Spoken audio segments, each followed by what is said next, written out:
Alright, I fixed it. Hey guys, how's it going? Oh, and now it crashed. Something. Wait, what's going on here? Can you guys hear the game?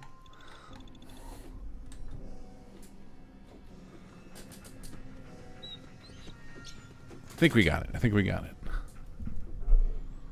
Alright, hold on. Let me fix chat so I can actually see you guys talking. Alright, shrink that. Here we go. Hey guys, how's it going?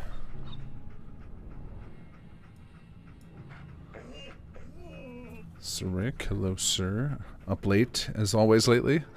Kaz, Alexander, Phil, hey guys. Babylonia, Raven, Adamati Baby, Riker, hey guys, how are y'all doing? Reyna, how's it going? Oh guys, I just upgraded. You ready? Maximum crabs! We got the classic. Maximum crabs! Maximum crabs! Oh, we got some guest stars. Alright, what were we doing?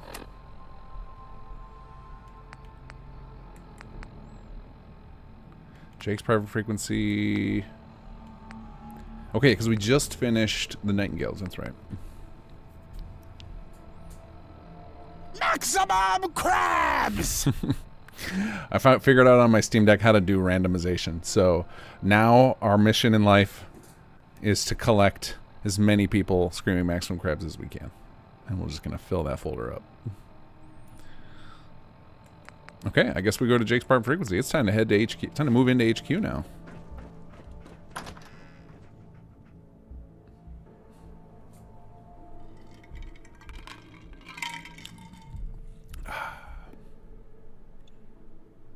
Hey, Omni.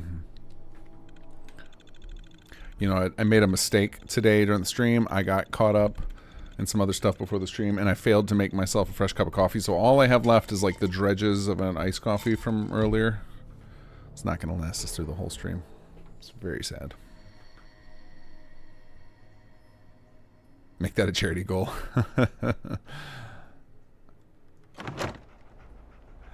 Risperidone, sometimes I regret changing my name from Barry Krabs. Oh, such a loss.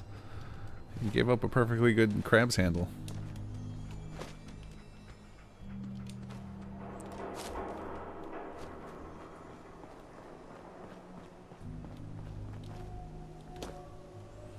It's funny that, you know, so many of you were here to watch the birth of the crab meme. But I don't think any of us could point out to exactly how it happened, like what, because the audio from that stream is lost to time. So we know it happened during a charity stream. What? We know that it happened way too early to be blamed on the silliness that comes when you're awake for 20 hours. It's just we don't really know what exactly caused it. So that when people come and ask us, please tell me about the origin of the crab, we can't really do it. We can only tell them the timeline that it happened.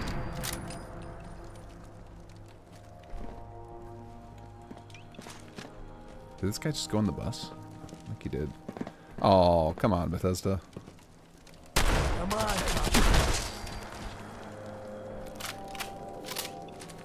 Oh, that's dog meat. He took the long way around. Dog meat. You're spooking me, man.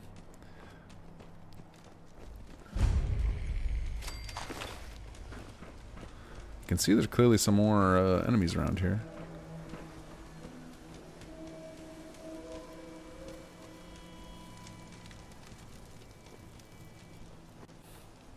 The crap has always been. It was only revealed. I like that. I like that a lot. Oh, there's our friend. Hey, buddy.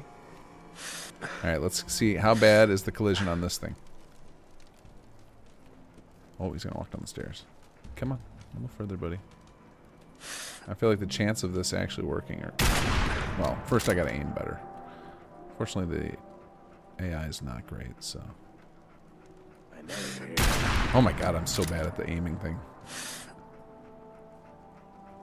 Come on. Come on, buddy. Alright, let's try this again. Breathe. I want a headshot. Alright, that time I was definitely on before I pulled the trigger. So I know there's there's going to be some collision issue with this thing. The collision in this game is not pixel perfect, but also I'm a bad shot. It's fun having the endless on the sniper rifle. I don't know if I have to stop and reload, which is really important for somebody with the aim as good as mine. Okay, let's listen to the radio station now that we're done killing Hey all the there, enemies. Slick. When you've got a moment, could you stop by the plaza again? There's something I need to talk to you about.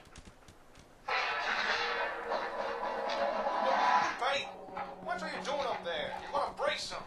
You don't got it all, Doc. Sorry, I'm just setting something up. Well, if we're all still in one piece by the time we get here, I'll meet you in the atrium by the big globe thing. See you soon. Okay, this scene, pre-recorded message. that recording Message in 3. just reminded me of a little piece of polish we never added in, and maybe we'll stop and do it right now. I'm not entirely sure how to do it, so we will have to figure that out, but it might be worth it just for fun. So what's supposed to be happening right there is that Lupe is supposed to be setting up a little surprise for the reveal of the comm array. Hey, Canuck. I think I know how to do it with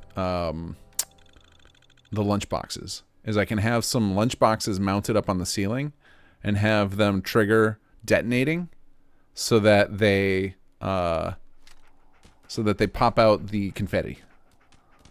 So I want to do a test real quick here. So first of all, we're going to save here. Okay, hold on. I got to switch computers. Just a second. Okay, come on, keyboard.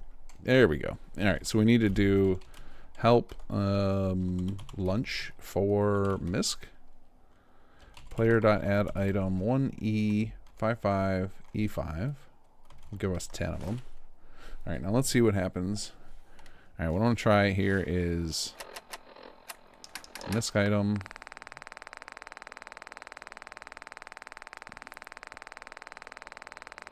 Vault-Tec lunchbox. Drop one on the ground. Okay, now I want to see what happens if I run activate on it. All right, activate. Okay, how about activate player? No, that just loots it. Let's try this again. There's got to be a way to do this. Just one. One at a time here. Let's see here. Oh, you know what we'll do? Let's look at the script that's on it. It has no scripts attached. That can't be true. Okay, give me a second here. Okay, well, first of all, we're going to make a save. Save lunchbox testing. All right, I'm going to go switch computers. Now, I screwed up my... Bear with me a second here. When I was setting up...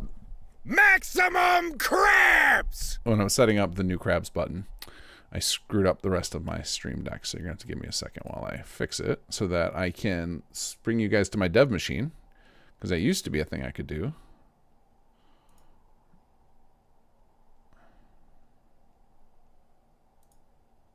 All right, hold on a second. Looks like... What? Apparently, I screwed up my... Oh, I know what I did. I updated the Elgato the Stream Deck software, and I didn't do it correctly, and so I lost a plugin. Okay, give me a minute here, guys. I'm on the other computer trying to get something set up because I would like to figure this out. This is something Rick asked me to do back during Chapter 2 dev, and I wasn't sure entirely how to do it, and we were like cramming to get the thing released on time. As many of you guys know, I released it the very last day of fall, technically at like 2 a.m. or something, so we barely meet the deadline we put up for ourselves. Okay, let's see here. I am looking for my Elgato login because I don't know what it is. I don't actually know where I wrote that down. I guess we get to use the old forgot my password button. Where's that at?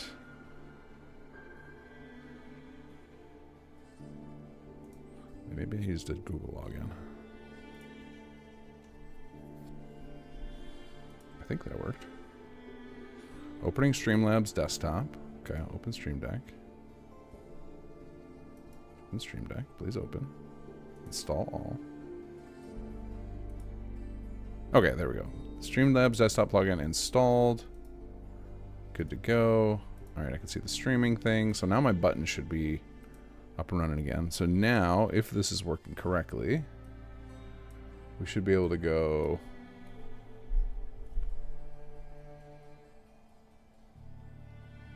Dev machine. Ah, it works. Okay, cool. Okay, so we are going to go into chapter 2. Actually, first we're going to just look up the lunchbox. I swear I've seen Confetti when I get shown the comm array. I think it's just, I think we put it in our heads, maybe. I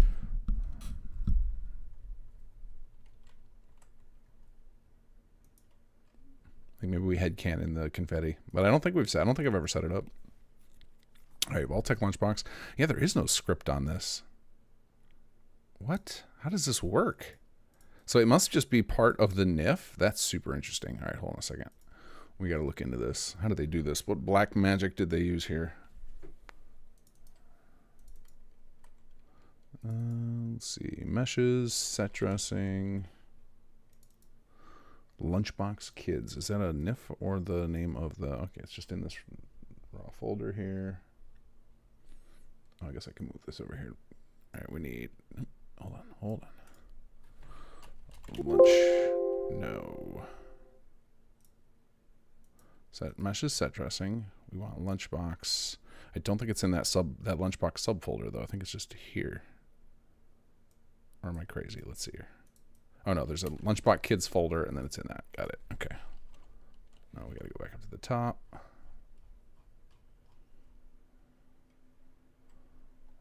Lunchbox kids.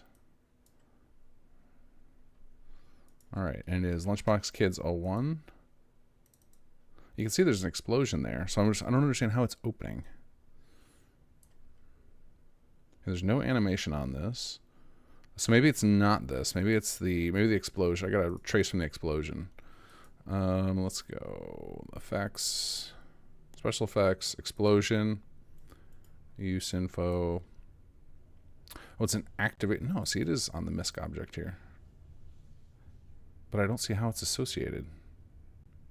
It says the misc uses it, but I see nothing referencing... Was it under destruction data?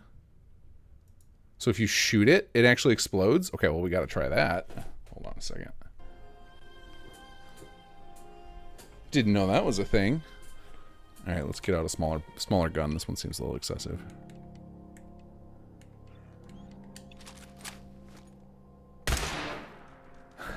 It does. It confettis out the prize if you shoot it. That's pretty funny. Okay. That's an interesting... Okay, so that's one way I could do it. I could damage it. I could literally put lunchboxes like up in the ceiling, but I think what I'm actually going to do is just spawn these explosions since it's its own special explosion.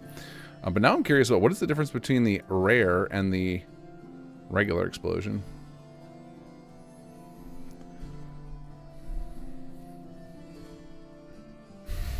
Safe side Baldwin. Looks like I'm reinstalling Fallout 4 again to see the confetti. Very important. Very important. I don't blame you. Starmonk, any idea why I couldn't get the map markers to show up for the reservoir and martial law? And also didn't spawn the note to go to Vault 81, load an old save, didn't help. I mean, generally, if it's an issue that you're having that not others are having, it's going to be just load order, right? You get enough mods together and bad stuff happens. Let's see here. What is the difference between these two? I'm guessing it's the item that drops, because it looks like it's placing a leveled item. Confetti with small crabs.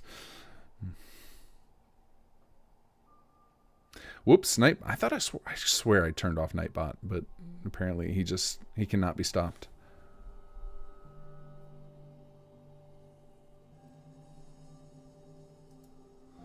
Okay, so it looks like this is kids drops and kids drops. Okay, so the difference really is just one of them has okay,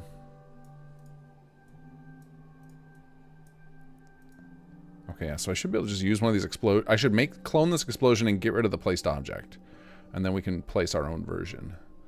Okay, that should be doable. And then we don't care about the rare thing. It is interesting, but it doesn't matter. Okay, so then what we're going to do is SS2C2 explosion confetti. Oops, confetti. And then we get rid of the placed object.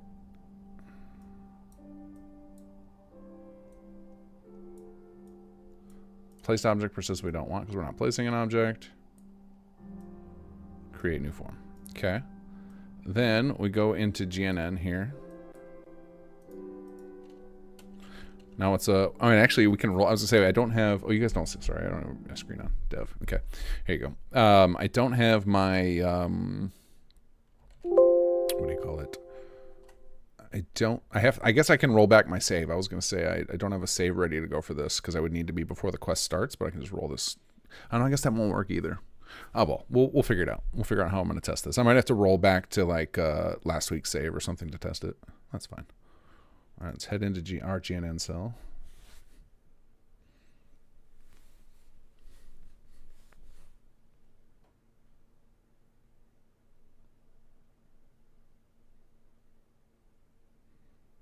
No, not another 40-hour stream.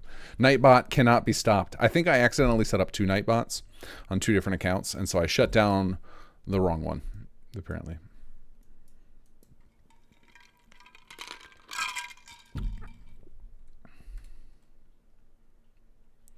Okay, so let's go into the comm array room here.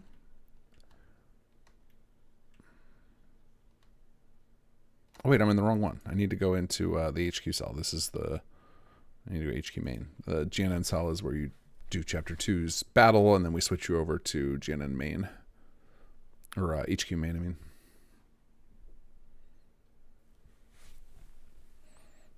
Mr. Angel's wondering, I think it's Vault 88, the one you can build. Are there any story elements in it, or can you just use the building plots there? No, there's no story elements in it for SS2. We try to not, I don't think we use any particular settlement for quest moments, except in Chapter 3 we make you choose between one of 3 settlements that are on the shore, because we need to have an event happen over the water near a settlement. But otherwise, we have like fallback settlements set up. Like I think we use Oberlin Station a lot as our, that's our fallback for if you don't have any settlement set up. Then sometimes we kick that one around. Like that one will get like forced attacks and stuff. Okay, so I'm guessing. So you were thinking, Surik, probably to have them like above this, right? Like it would be drop the confetti on it when you see it. So the question will be whether that's even going to be visible enough. So what we have to do here is we have to do X markers. So we can actually set this up. There's a way you can set up, I think if you set up explosions disabled and then you enable them, they appear. But I think it'll be cleaner to set up X markers here and then place the explosions there. And then what we'll have to do that's interesting is I'm going to have to actually like rotate these. Oh, I got markers hidden.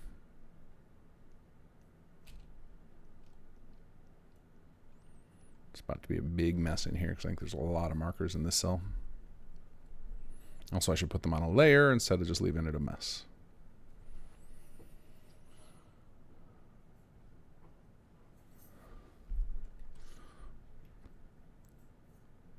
All right, we'll try them here and then see how it looks, and we can fiddle around with it. All right, so let's find the layer panel. Where are you at, layers? Let's hit closed. Okay, let's add ourselves a confetti layer. Very important. New layer, SS2, C2, GNN, confetti markers. And add selection to layer. There we go. Okay, so we're going to lower this down a bit, and then we need to invert it because we want the explosion is going to be use this thing as its origin point, and I'm sure the confetti like blasts upward, so we're going to want it to blast downward. So we'll do it like here. We'll do like 2 of them, and we'll see how that looks. Because it might be like hard to notice. All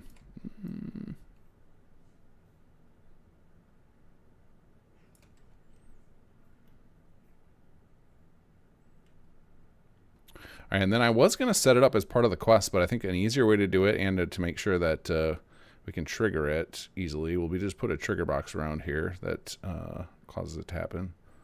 So we'll do something like, let's grab the door as well. So we should have the, where are we at? Where are we at? I want the door selected. So we're going to grab marker, marker.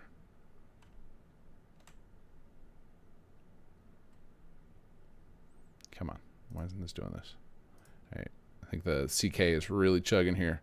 Marker, marker. Why is it not grabbing that one? Grab that one, please. Oh, I wonder if I'm grabbing something else in the way. There we go.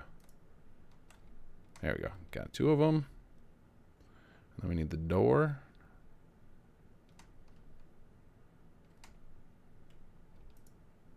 There we go. And then we'll create a trigger box around those. Oh, I let go of my... Damn it. The camera in this it's really chugging because I've got so much stuff in this cell. Which is why I had the map markers hidden when I walked in here to try and hold up on the performance. All right, now we go hold control, click the door. There we go. All right, let's add a trigger box here. Default. Wait, no, a second. I gotta spell default correct. Default activator. There we go.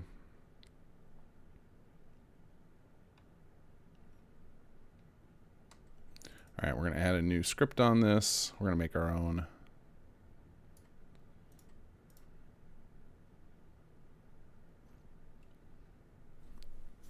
You know what I'm probably going to have? I bet before we add a new script, my preferences are probably set to the, put everything in the charity folder, which we don't want right now. Yep.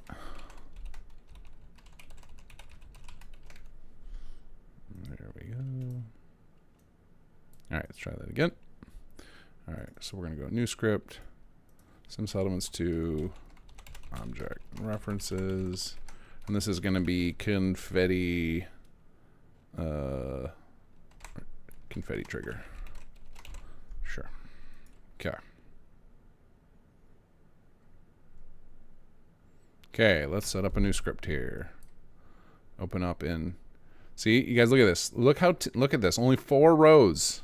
Only 4 rows of notepad entries today for you. So we're gonna do object reference, property, markers,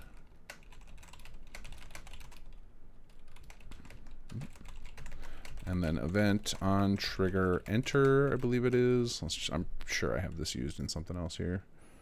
Yep. Okay, and then object reference, aka action ref, which would be the thing that entered it. And let's see, we'll do quest, property, check quest, auto const, mandatory, and we'll do int property I required quest stage equals -1 auto const. Actually, we won't make this mandatory because we can use it for other things if we just want it to happen every time. Int property I turn off quest stage -1 auto const. Okay, and then we do if, oh yeah, I know we need to do bool property b player only equals true auto const, and then we'll say if b player only, or we say if ak action ref equals game dot get player or not player only. So then we're saying either it has to be the player or this property has to be false, in which case anybody who enters this trigger can trigger this. The next we need to do, we'll do a if check quest stage. Then we'll do place confetti. All right, now we need to make those functions. So bool function check quest stages. Function. All right, if check quest does not equal none, then we'll check it, return true. All right, if I required quest stage is greater than or equal to 0, if not check quest.get stage done. I required quest stage. So basically what we're saying here is if this trigger box that we have is set up to have a required quest, check quest and a required stage, if that stage isn't done yet, then we're going to just bail out right here. We're going to not do anything. So what we're doing here is we're right here. This is going to do all the logic to check if it's okay to fire the confetti. And if it returns false, this will get skipped. If it returns true, this will happen. So if the required stage isn't done, we don't want the confetti to happen. And then we also want to check if I turn off quest stage. Actually, you know what? Instead of turn off, yeah, that's fine. We can do turn off quest stage. And we're also going to do we're going to also add another property. Bool property be fire once equals true by default. And then we can do something like state triggered and state, and if it is triggered, we'll just blank out this thing. Okay, action ref and event, and we'll just like do nothing. All right, off, turn off. Quest stage is greater than or equal to 0.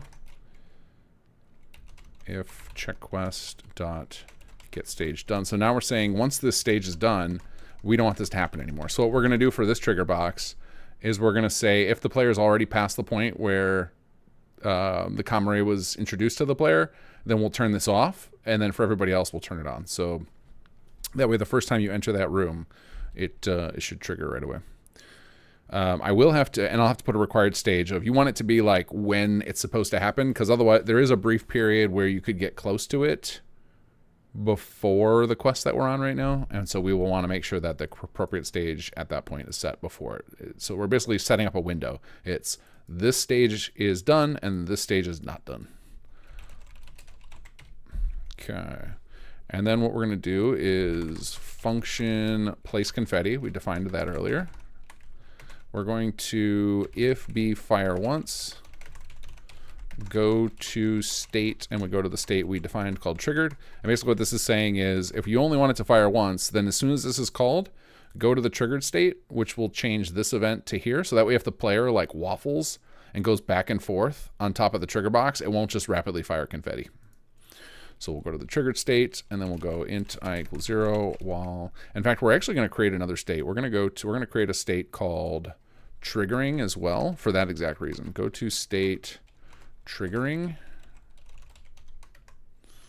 and under state triggering it'll be the same thing. And basically this is, we don't want it, again, the player to be able to rapidly fire it. Even if fire once is off, we still don't want them to rapidly be able to trigger it because they could crash the game. So then what we'll do is down at the end, if get state equals triggering, we can switch back to the normal state. Go to state blank, which is like the default state. All right, I is less than, now we're going to loop through all of the markers.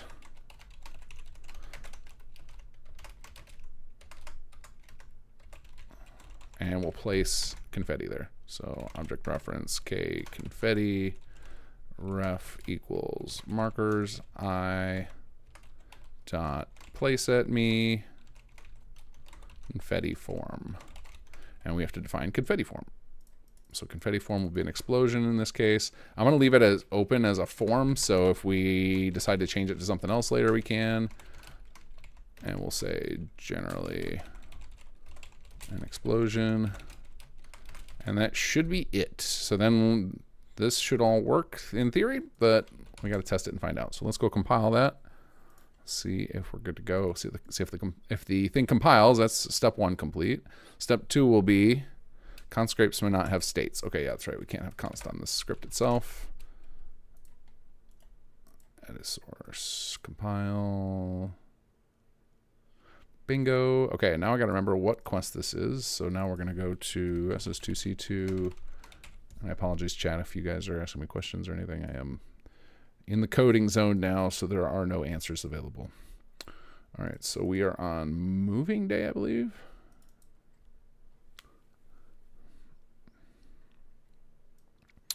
Okay, so we want to be that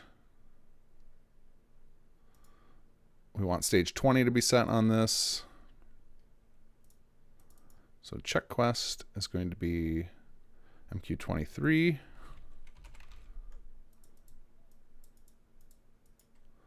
We do want fire once. We want only trigger when the player walks in. I mean, I guess kind of we don't, but there might be a slight delay if the doors open. We might have to change it to make it Jake, but we'll leave it for the player for now, and we'll see what happens. Maybe it might be funny if, like, after you walk in, then the confetti fires after, because we have that, like, big sound trigger, like we play like a little musical thing, like a stinger, and then might be funny if then after that the confetti happens after you walk in. Confetti. There we go. And then our required stage we said was 20, and our turn off is going to be, turn off stage will be, we'll say 60. So if the player's already done stage 60, which means they've already done the thing where Jake asks them to plug in their, what do you call it? To plug in their Pip-Boy into the comm array, then obviously they're already past this point, so it would be weird for it to happen again. Or it would be weird for it to happen at this point in the story. Okay, why can I not see into that room? There it is. All right, then we'll point this to our confetti markers.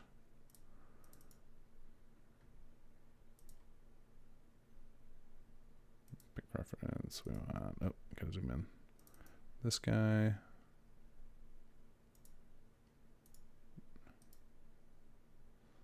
X marker number 1.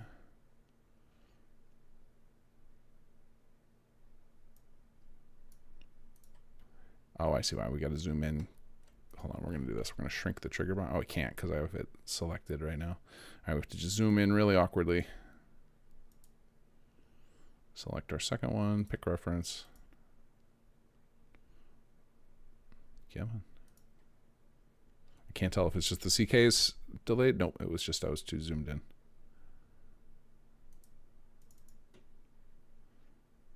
Come on, you can do it. Oh, she is chugging. All right, how about from that angle? Pick reference and window. I think I got it. Nope, it's still going to the, wait, maybe it updated. Just need them to have different IDs. Yeah, DA and DC. Beautiful. Okay, so now we've got our marker set. We got all of our script properties done. And now we save this. Oh, wait, we got to close out the quest.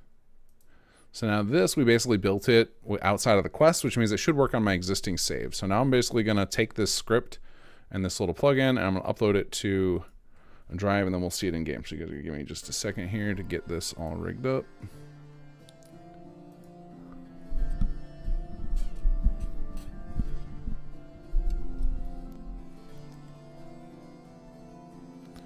Okay, let me find a spot to copy all these files over to.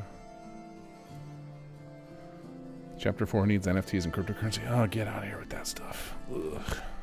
I mean, I just keep waiting for that stuff to die, and it does not seem to want to die.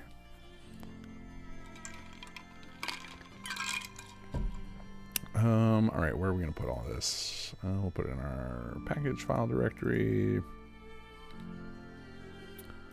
Alpha builds, sure, that will work.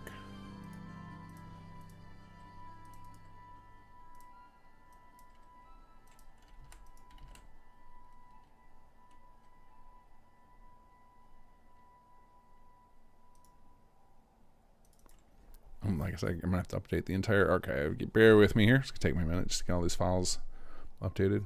Do you have a Pip-Boy in real life? I have a couple of those ones that come with the, like I have the one that came with the Fallout 4 Collector's Edition, and then I have a build your own Fallout 76 one, which I never built. I'll probably eBay it because I just don't play 76 enough to care about it. And probably a lot of 76 players would love to have it.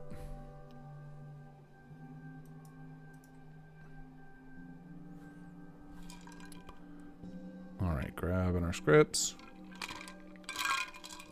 Oh man, this coffee's getting dangerously low.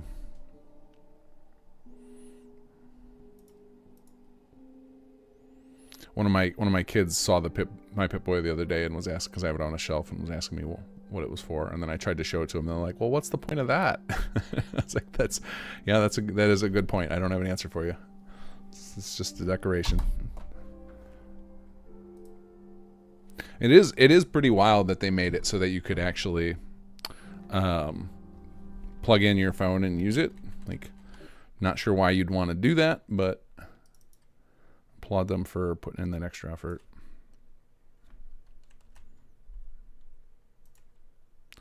Okay, let's see here. Mod files, package mods, alpha builds.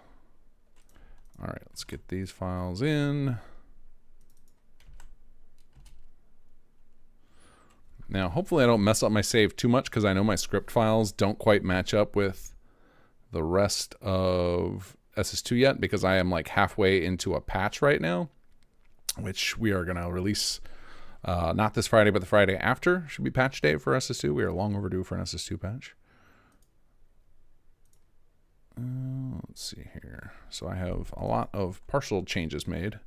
Fortunately, though, they're mostly on the quests that we've already done, because a lot of the quests, the patchwork has been done based on these streams. All right, hold on. I'm going to switch to Dev Machine again while we get past the music. Hey, Tony, how are you? Okay, so now if I set this up correctly, when we go through the quest right here, we should get our confetti. It might not look good. We might have to make some changes. We might have to scale it up. We might have to do some things, but I gave it the old college try for the starting setup.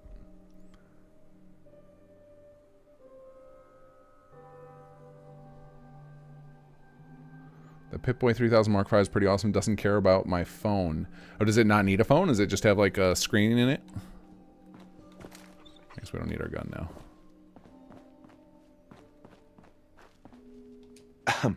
Welcome back to the plaza, Slick. Got some good news to share. The comm hub is fine. In fact, it's better than fine. Don't ask me how or why, but the gun is actually okay. We have a couple of bugs right here, and they even started adding some upgrades.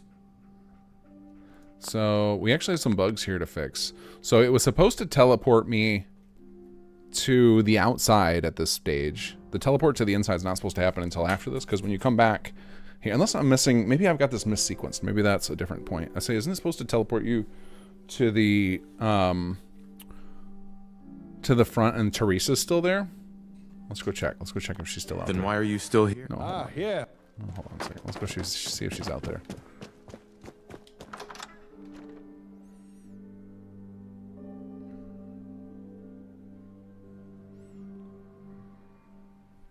And then Jake is also supposed to not be wearing his helmet anymore. So, 2 bugs. 2 bugs I've not experienced yet.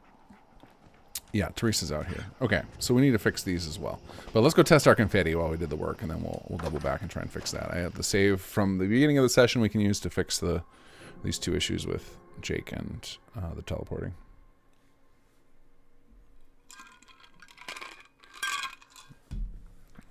I'm going to write these down before I forget them. While we get obsessed with, let's see, Jake, outfit, and teleport, marker, changed too soon. While we're getting obsessed with this confetti, I'm gonna forget.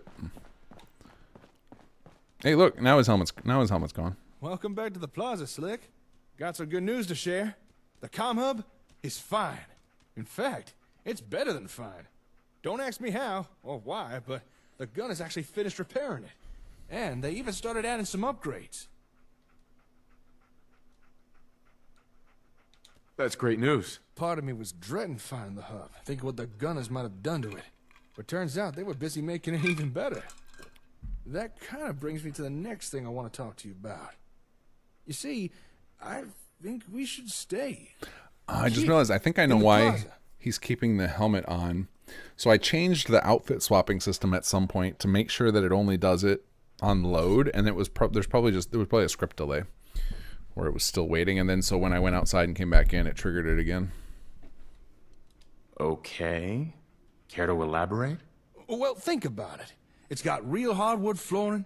It's glowing sea adjacent. It's certainly a step up from the hardware store.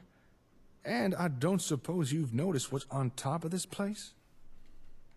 You tell me. Well, on the plaza's roof is a huge antenna. It probably used to beam news to every home in the Commonwealth. It's got a massive broadcast range, something the gun has made good use of. Sounds useful. Now, you connect something like the plaza antenna to the comm hub, and you got yourself a match made in heaven. With the gunners gone, we'd be fools not to use this place ourselves. That's why I think we should move our operation here. Oh, Sunshine Tining's underground scale vault just things up. upgraded. Maybe even start being an outside help. With a little effort, we could turn this place into a real headquarters. It sounds like just what we need right now. I knew you'd be on the same page. And this'll let us do some cool stuff. Let me show you what I mean. Follow me. If you want to know why it's glowing sea adjacent is a good thing, ask Sir Rick, who's in chat. The gunners had already connected the hub. He explained to it to me plaza's once, but I don't antenna. remember what it was. It was a real sloppy job. My guess is they were in a rush. Or maybe they just didn't care. With their leader gone, I suppose we'll never know the reason why.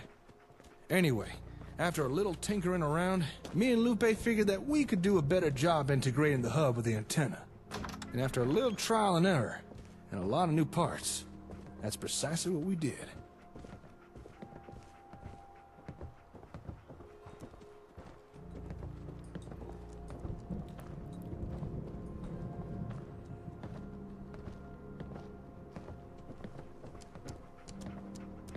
Okay.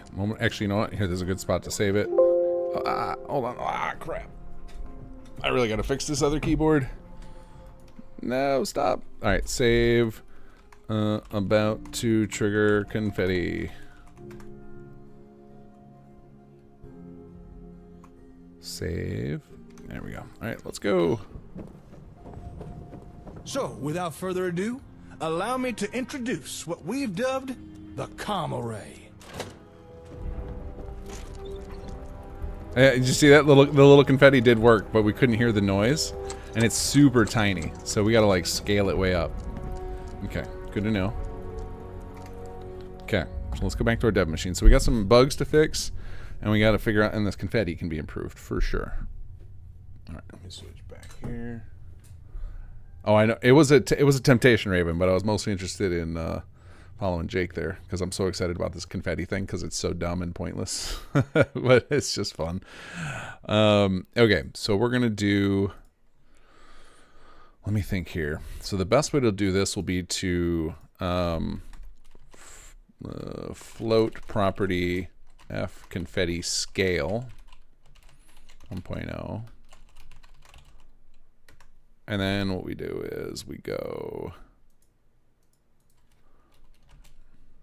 All right, so what we're going to do here is go object reference k confetti refs equals new object reference 0. We're going to create an array of confetti, and we're going to be AB initially disabled equals true. So if you start out explosion disabled, it will stay hidden until you reveal it.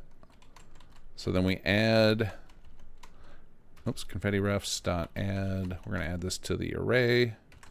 Confetti ref, and then after that we go int, or no, we already defined I, so we'll just reset it. Less than k confetti refs dot length plus equals 1, and then if we go if f confetti scale is greater than 0 and f confetti scale does not equal 1, we'll loop through and set the scale. I dot set scale f confetti scale, and then we'll reveal it on confetti refs. I dot enable false. We don't want it. The false when you add it to enable is to prevent it from trying to fade in. All right, so now we can set the scale to like 10 and see how it looks. And we might have to play the sound of the confetti if we want that. If we wanted to do the little party streamer per party favor sound, which I kind of want. I feel like that's part of the experience. All right, so now we've got that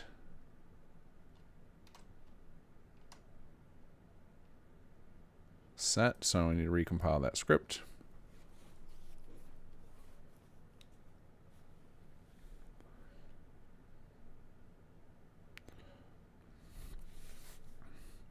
DCGS, how you doing? Thank you. Buffalo is amazing. 99% of the time, everything works. I sometimes get a CT resulting in apparently from an LOD crash. Apparently, that's an issue with drawing distance. Yeah, Buffalo is amazing. Fixes a lot of crashes, and then when you get a crash, it tells you what the issue is. And yeah, LOD crash would likely mean that you have some mods that are altering your sight lines and stuff. So they might have bad LOD data, which is to make it easier on your game to render out stuff from far away, and like mods that change external areas. Like if a mod like does a major change to the shape of Concord or part of Boston, they will need to generate new LOD data. So likely just one of your mods has bad LOD data. We don't include that. We don't mess with the outside world in a way that requires new LOD, but there are plenty of mods that do. All right, we need to go V2 Confetti. Confetti trigger box, recompile that to get our new scale setting. And we're just going to go to 10. 10 is actually the highest you can scale anything in the creation engine. Anything higher than that, it just ignores it. It'll just do 10. We've tried to make 100x scale NPCs to see what would happen for fun and science. Okay, so now we need to look at the moving day quest because we'll try and... wrong one. We're going to try and figure out why the teleport marker got moved too soon. So let's see, startup complete. Let's see what's going on here.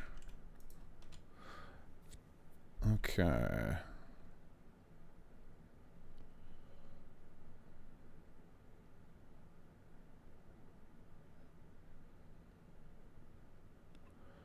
Okay, so nothing in this is controlling the actual map marker, so I might need to check that elsewhere. That might be on a different quest.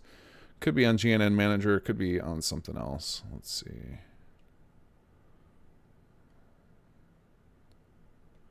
Yeah, it doesn't seem to be on any of these. So let's check on, we'll check on GNN Manager, and we will also check on, oops.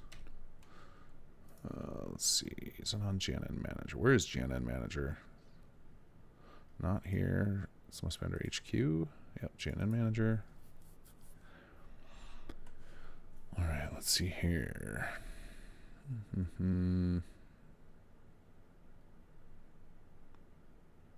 Gen HQ map marker. Swap HQ map marker. So we need to figure out when is this getting called. So this is happening. Restore vanilla GNN. No.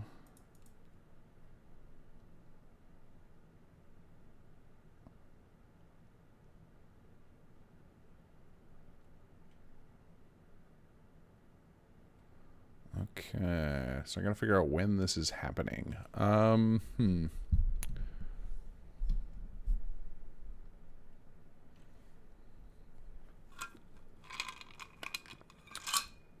guess the issue is that we're probably switching GNN over and then hijacking the cell at the same time, and what we actually need to do is wait till the player loads to outside and then do it.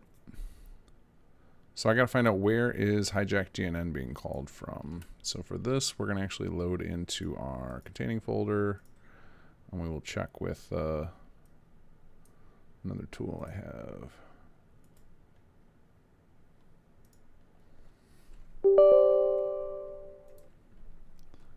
All right, let's see, where is hijack GNN being called from, because I don't remember.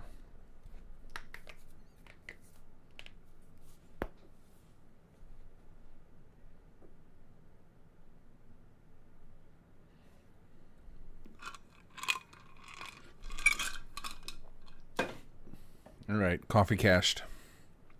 Switching to water.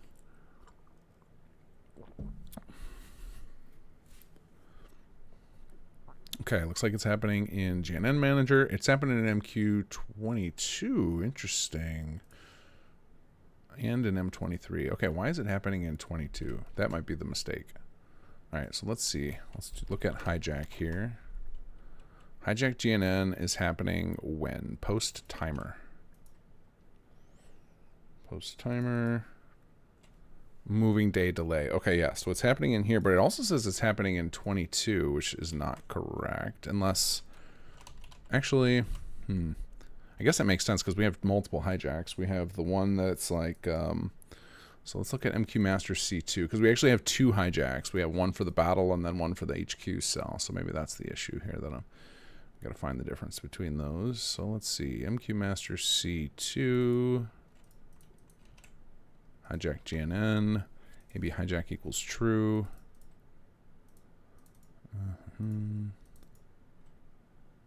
All right, we only go to main queue, MQ, I'm sorry, this is basically saying if 22 is completed, we switch it to HQ. Otherwise, we're switching it just to our other cell.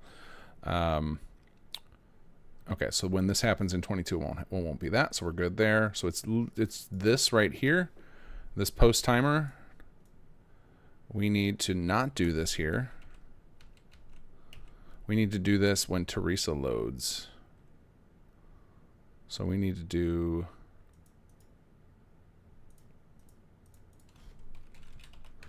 register for remote event.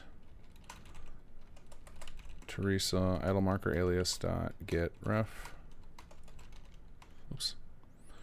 I'm going to do it on load. Actually, we want to do on cell load because we want to make sure that the player is all the way loaded in there. So then we look at, do we have an on cell load in here being used for anything? On cell load, nope, just that one use. Okay, perfect. So now we'll establish an event here.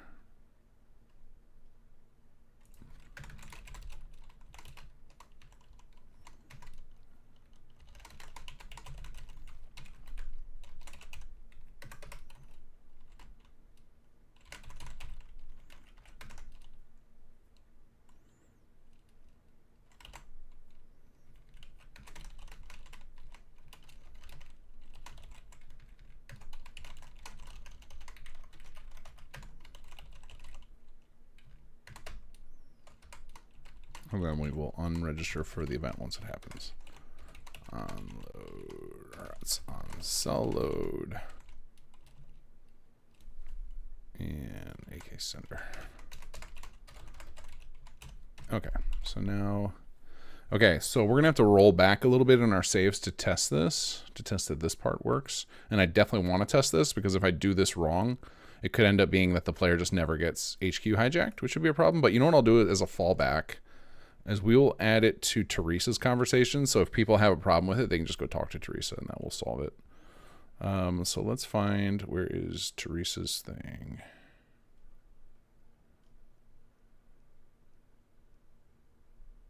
Actually, wait, is this the right quest? Jake walking to studio. Yeah, no, that's correct. Oh, do we not have a stage when Teresa talks? Okay, we'll have to fix that too. All right, so, oh yeah, spoke to Teresa. It's just stage 15. We just don't have it defined in here. So we'll go, spoke to Teresa. Oh, we do have this. We do have that. We're just not using it anywhere. Stage 15. Okay, cool. So now we'll just add this in, and then we'll just say here, fallback to make sure hijack occurred. There we go. And now we'll compile this. I don't know why I almost said render. All right, edit source, compile this guy.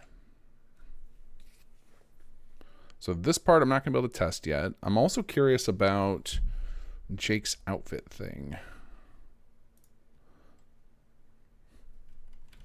Let's look at outfit. Restore everyone's outfits. Outfit manager, equip outfit. So let's look at an outfit manager and see if maybe there's a bug in that. Equip outfit. Okay, so we're basically saying if the actor is loaded, go ahead and make the swap. Otherwise, we queue them up. Then process queued outfits, outfit swap. And then I think we have a script on the ref collection agents, or a collection alias, which is watching for them to load. And then we check if the actors load. So let's look at the ref collection alias and outfit manager and see if there's a bug on that. So outfit manager, because I feel like I've gotten multiple bug reports about people being stuck in outfits. So it could be that there's just a general bug in my, or a logic flaw in this code. Needs outfit swap. Here we go.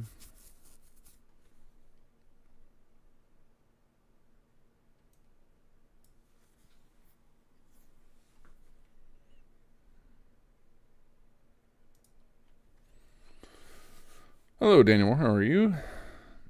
One more question, but first, this is 2. The more I use it, the more it blows me away with level of detail. Incredible. Appreciate it. Was an NPC pathing crash. So this, it often happens in settlements, and it's because the NPC cannot find a valid path for the AI.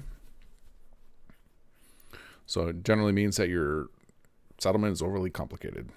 You need to reduce complexity. All right, let's look at this script here. On load. Okay, so maybe this is the issue. Maybe I need to do it on cell load.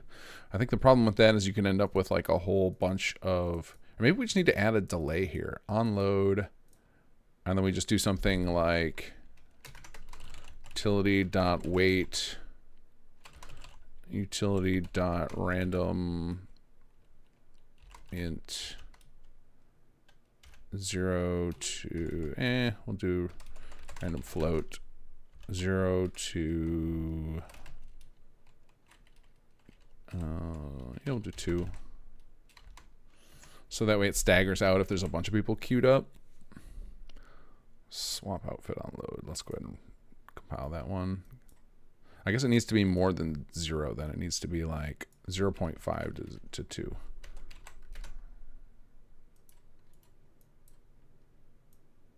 Yeah, 0.5 isn't even 0.1. It just needs to have like some sort of minor delay to make sure that the loading is finished. We'll see if that solves it.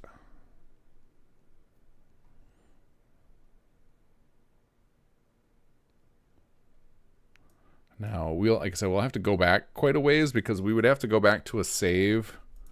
Let's make sure that this. Uh-oh, this is a failure over here. Line 211 and MQ23. We'll have to go back to before the timer started in this. So let's see how long this timer is. Let's see. Moving day delay is how long? 24 hours. So we'll have to find a save that's 24 hours in game before we got the notification to call Jake, which happened like right at the end of our last play session. So I'll have to probably go back a little ways. So not the easiest thing to test, but we can go back a couple of days in our save and then just fast forward time. We don't actually have to go back and redo the Nightingale quest. Okay, so I have a bug in this on 211. On cell load is definitely an event. I wonder if I have this backwards on register for remote event. Do I have it? Oh yeah, I'm supposed to put the sender first. That is why. All right, let's recompile that guy. MQ23. Oh, I was working in the other window. All right, close you, close you. All good there. Shouldn't have to change any script properties because we just changed a little logic. New event cannot be found. Okay, why am I getting... On cell load is not a new event. You're crazy. You're drunk, CK 207. Oh, that's why. I need to go object reference dot on cell load. There we go. Because quest does not hit the event. It's that object reference that has the event.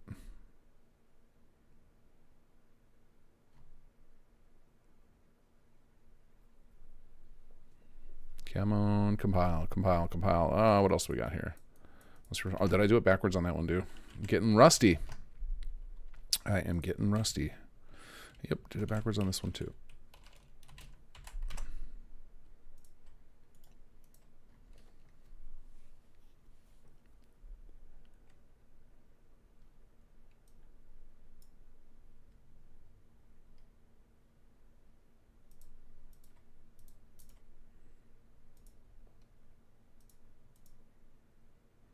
Okay, let's grab our files here. Oh, apparently there was no to the base. It was just to this folder. Okay, that's good. That is not the directory I want. I want to put it in alphabels. Here we go. And then we will grab our script directory and upgrade it or update it. And now we got some more tests to do. So we want to check, is 10x confetti good? And we want to see if we just fixed the issues with Jake swapping outfits and the we should teleport outside before and then only switch to GNN HQ once we get to Teresa. So we'll see if those things worked.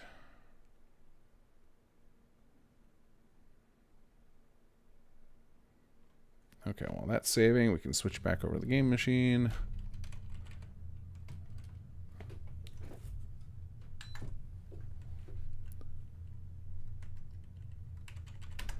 QQQ. All right.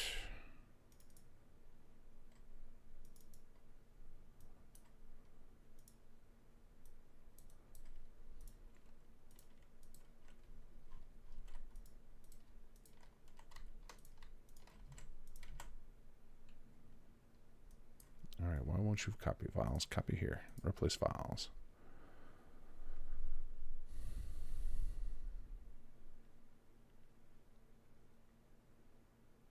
Okay, and then back into game we go. We'll contest the confetti really quick. And then... Oh, hold on. Dev machine for a second. Pass the music, get past the music. There we go. Oh, the glowing sea thing is just a joke. Was it, do you think, did Tom deliver it how you imagined, or like was he supposed to be a little more sarcastic with it? Because he does speak it like it is a legitimate benefit. I think I headcanoned it as something like, oh, the signal is more likely to reach his daughter or something. Without further ado, allow me at the to edge of introduce Boston. what we've dubbed the comm array. Oh, that's 10x is too big. Well, we can see it worked. Okay, so we'll have to try something different than 10x. Alright, let's go back a couple of sessions on our saves. We'll try to do that at 5x and see if that looks better. And then we definitely need the sound. Without the sound, it's not the same thing. Alright, so we'll go day 19. We know it's too soon. We'll try day 18. I will test the other things. And while we're waiting for that to test, I'm going to switch the confetti. No, that's definitely not my main desktop. My desktop is a train wreck. Sometimes I clean it up, and it's usually... I don't even know how it gets that bad. The desktop gets it bad, because I don't save files to it generally. Like, I think some programs just default to it, because I tend to save everything on Google Drives, other than my local mod files. But some software, like I've definitely found a lot of Notepad files on my desktop, and I was like, how the hell did that get there? All right, but yeah, that is my secondary screen on my other computer that has just a shortcut to Fallout 4 on it, because I have to get there all the time. What was I going to do? Oh yeah, I need to change the confetti thing. Hold on, because 10x is too big. I'm gonna cut that in half.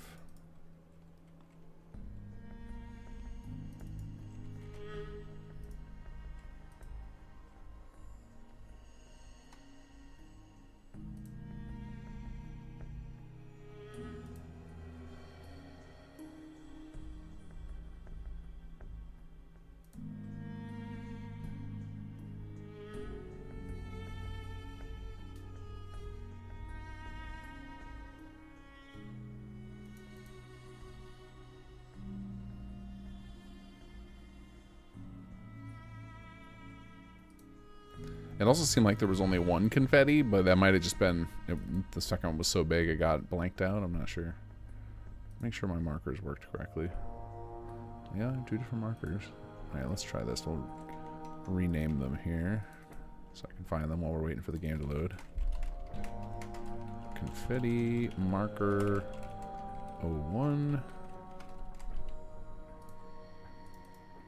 And confetti marker 02. Save, unhide. Open up this program. I know you guys can't see, and I'm just talking to myself, but all right, let's make sure that these say confetti marker 1 and 2. They do. Okay. All right, giving it the best effort here to get this working. Those, there we go. How much confetti would crash the game? I don't know. That's a good question. But it seems like the game is locked up right now. I think I'm going to crash the game out. This should not be taking this long.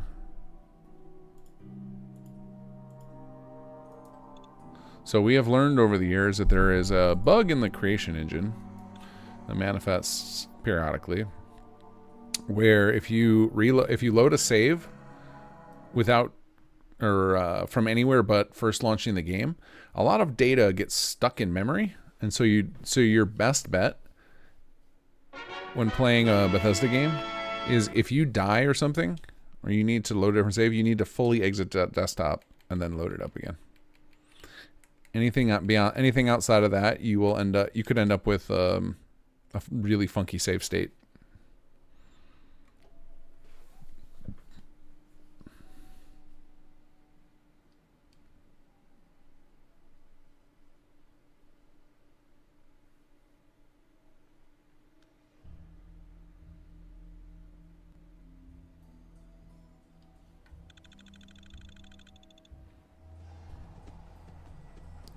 Okay, let's make sure that the quest hasn't already started in here.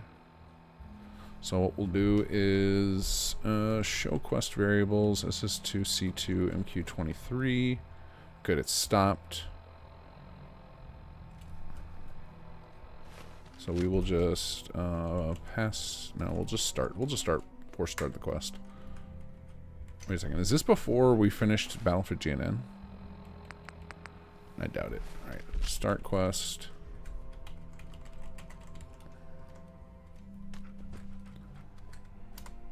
Okay, it's running. Let's make sure we're not in outside GNN somewhere. We're kind of close to it, so let's just teleport somewhere away to make sure that we don't accidentally... because we don't want any of this stuff to trigger while the area is loaded, because that could change the behavior.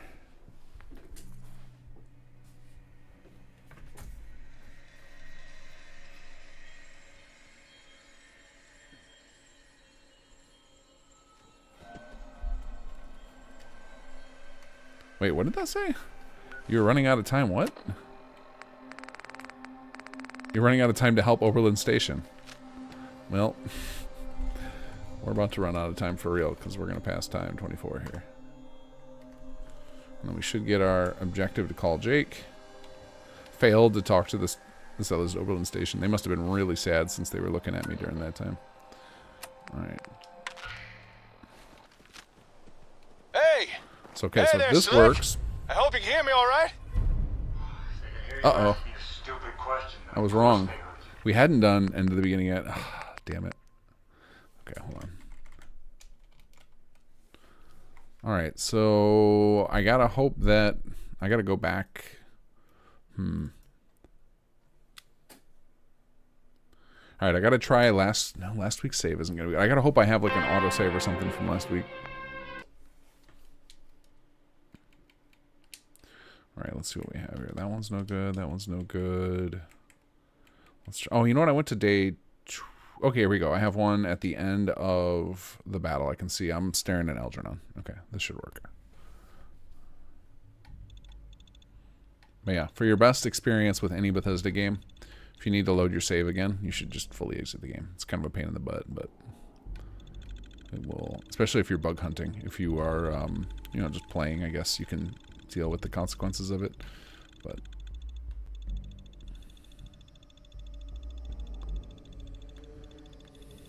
it seems to explain a lot of like unexplainable bugs.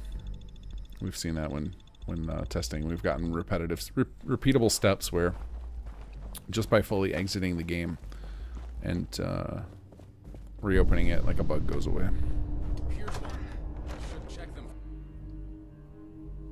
Mr. Q, hello. Question about Bard's College mod. First time I played it, the girl from the mod joined me outside and joined me on a quest to get to the back. Had a power failure and it corrupted my save. Ooh. What is your question? Save corruption is well, it's a sad time. It's a sad thing, but not something that we have any power over, unfortunately.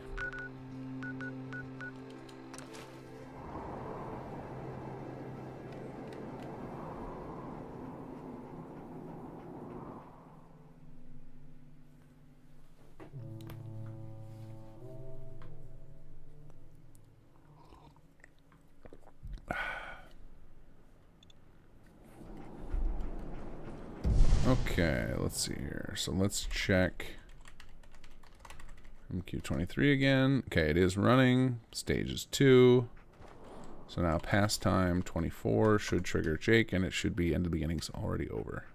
Oh, actually, you know what? I think it's 3 days for between 22 and 23. So I'm going to give it a second. If you pass time too many times in a row, you can queue up some serious script lag. I had to start game over, got the quest, and she didn't show up. Do you happen to be using what's that companion? Do you have Kacha installed? I think that's how you pronounce it. Oh, good, that did work. Moving day. So there was a bug with a version of Kacha, and somebody told me it's still there, which is really irritating because we've talked to the creator. That it can block the startup of our quest line.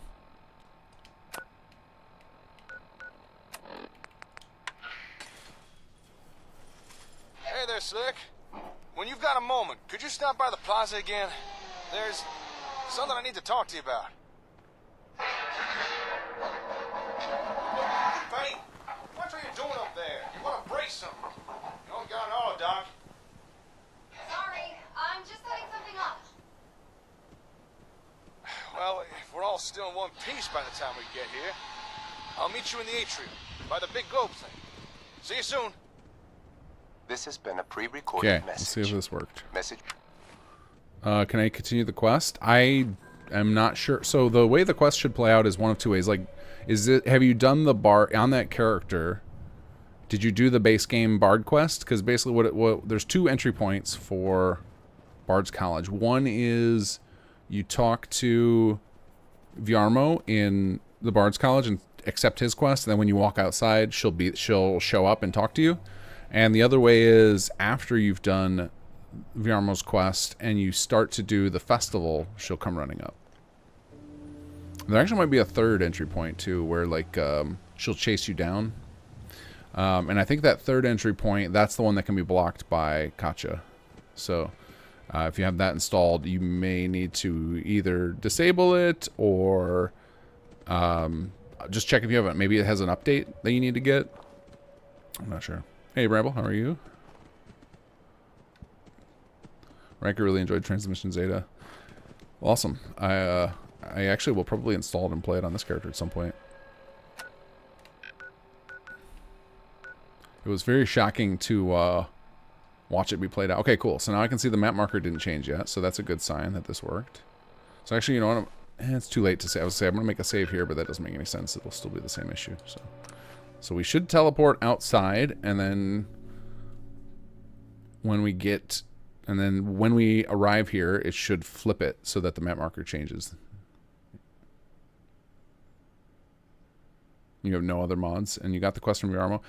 Can you check and see that Bard's College is actually enabled?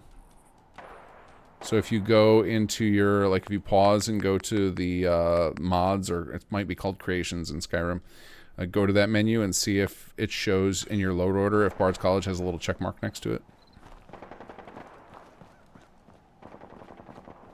So actually, let's check the map again. Yep, and it switched to HQ. Cool. So that fix worked. Hold on, I'm going to go in and write down these patch notes.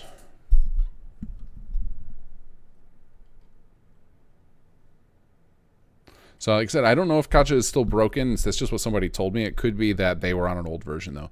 There's another problem in the creation screen right now for Skyrim and Starfield, where occasionally the game will not deliver you updates correctly or will mismatch your files. So we've had a lot of people with Watchtower complain that they end up with like a new version of the ESP, but they have the old scripts, and then that causes all sorts of problems. So could be like that for the person who reported that. But I know that was a bug early on. All right, fixed a bug that would cause the player to miss a scene with Teresa at the start of the quest moving day.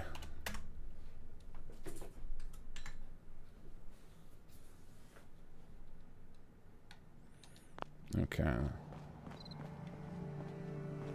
When is the new mod supposed to be out? Which one are you talking about? Transmission Zeta or something else? Excuse me. Hey, Fancy Pants. Because Transmission Zeta is out on Xbox. What are you doing out here all by yourself? Just needed some fresh air. Was getting a bit too stuffy inside the plaza. See you around. Later. It is. I can talk to other characters in it. Okay.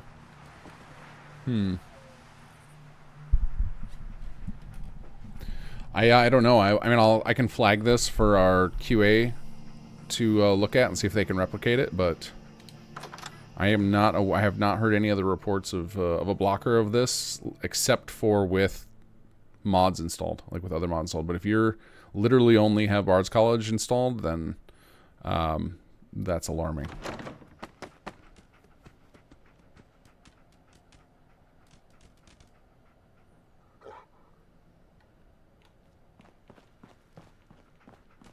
Ah, Jake's helmet's still on.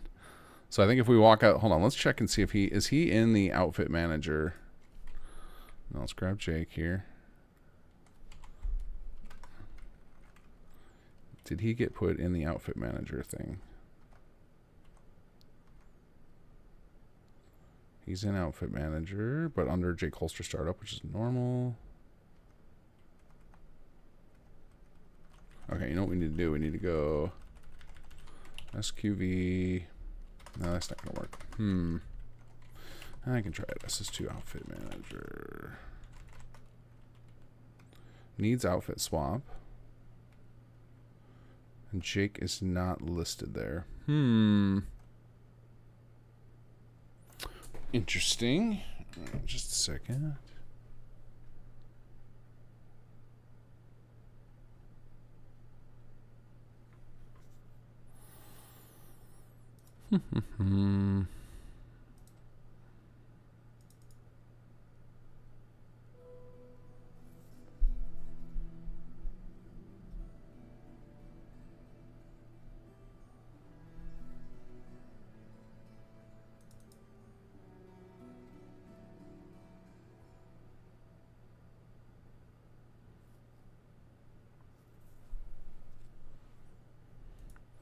Okay, so for this, I'm probably going to have to add some debug messages here. Let's see.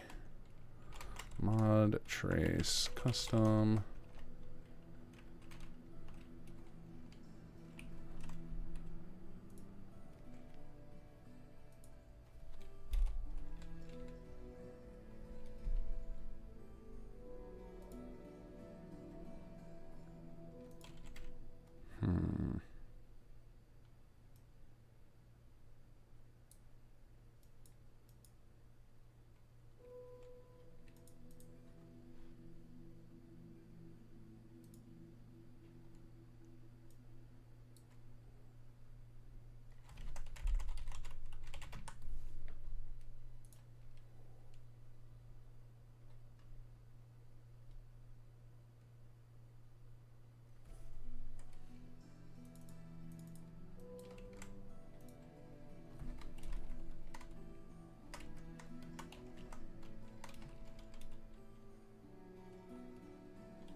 Just a second.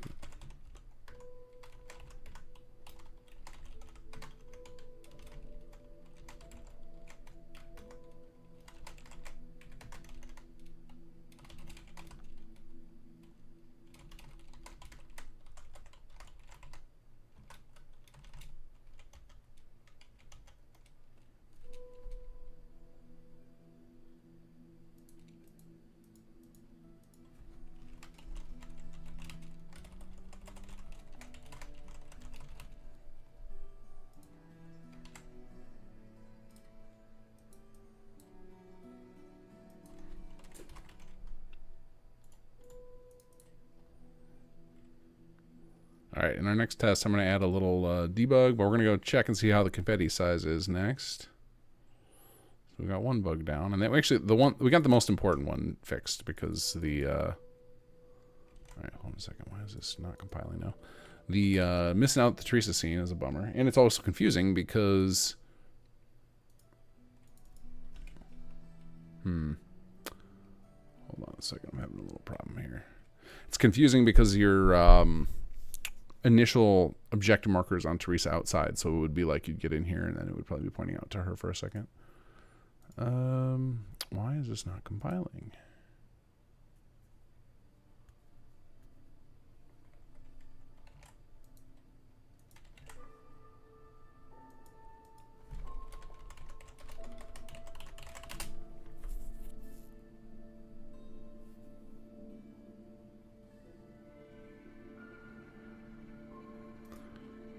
Fire Marine, are you scared there will be competition like when another mod maker makes a copy of some settlements but different or something else? No, I think there's a couple other like settlement alternatives, like for people, because some people think some settlements is a bit too heavy, which is fair. So I'm not really worried about it. You know, we make stuff, put it out there, see if people enjoy it. I think competition is generally healthy because it makes you like. The competition generally means people are exploring with other ideas, and like maybe they'll find something you missed.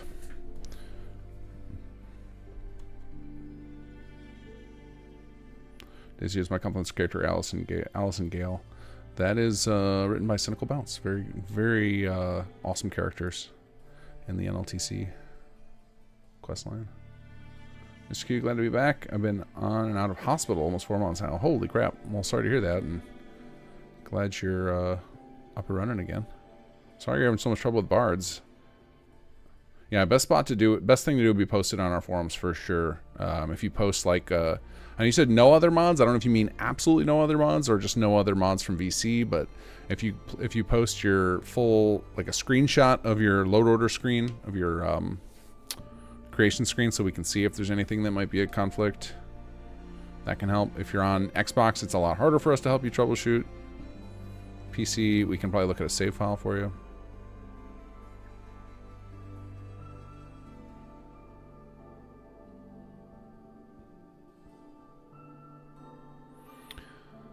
Okay, I am trying to find a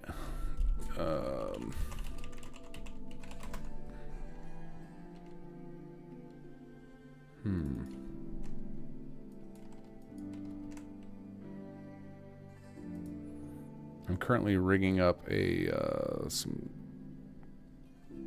debug functions so I can try and figure out what the heck is going on with this outfit thing. Why isn't this working? Because I think that the outfit thing is much bigger than just this moment. I think it happens a lot of places, and I've not been able to narrow it down. So having a repeatable issue right here is very good. I just got to figure out what exactly the issue is.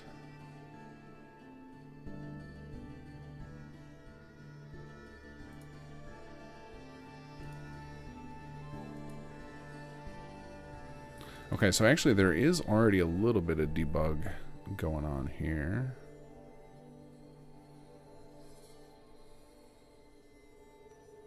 So I might be able to already get something out of this. Hold on a second.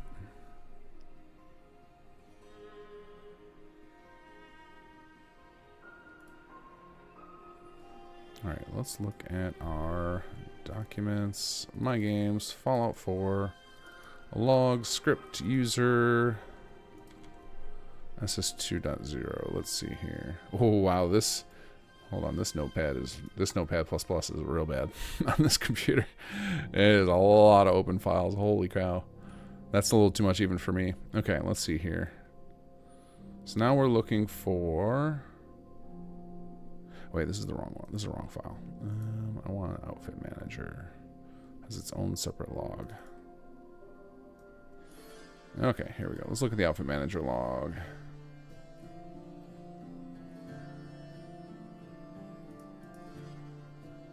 Handle hot swaps.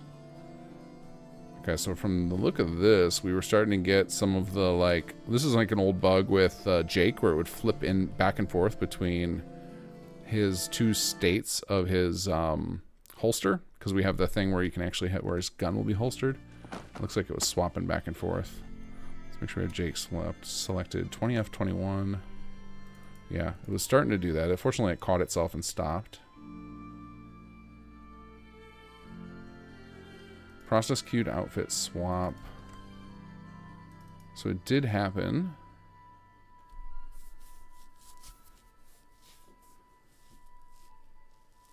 prosecute off its swap.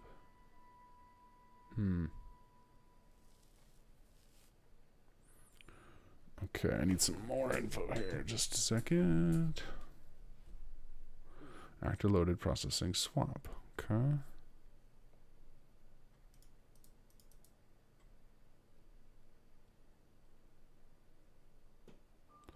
Alright, so I actually want to, let's see. I need to add some more debugs to this log. Mod trace custom s log name.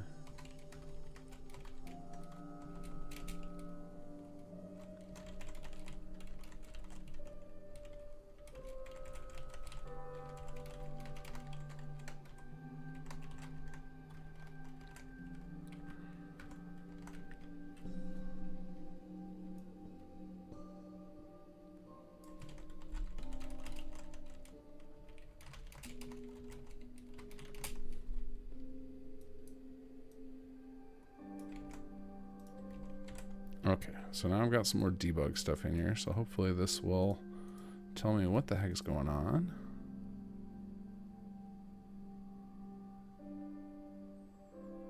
I'll bring you guys, I know you guys are probably just staring at a log file right now, because this is me not doing much that would be useful for people to learn. I'm using like custom logging functions that would, you guys might try and use those in your own papyrus and be like, that doesn't work. Because we have a very deep logging system set up through Workshop Framework.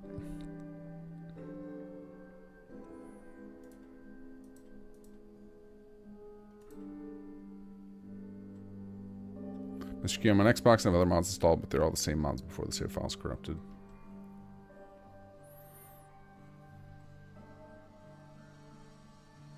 Yeah, definitely could still be, it's very likely a mod compatibility thing. Something, the most common thing is like there's a, we rely on a system of what they're called story events, and they usually trigger on certain things happening. Like the most common one we use is location change, and it's very easy for another mod to accidentally block all those events and screw over every mod, which is really unfortunate, because then folks who don't bother to test with other mods installed, like they end up with like their mods breaking all sorts of things. So like one of the things we started doing, because we were having the same problem of being like, oh, we're, you know, we don't know what we're breaking or what's breaking our stuff, is we started having our alpha testers, once we get to a point where like we're mostly feature complete, we will ask people or tell people they're allowed to start testing with their full load orders, because that helps us find like all of the popular mods at least that are incompatible. And I think more mod authors, especially in the VC program, need to take effort to do that. It takes a lot of time, but if you want to sell a product, you got to support it.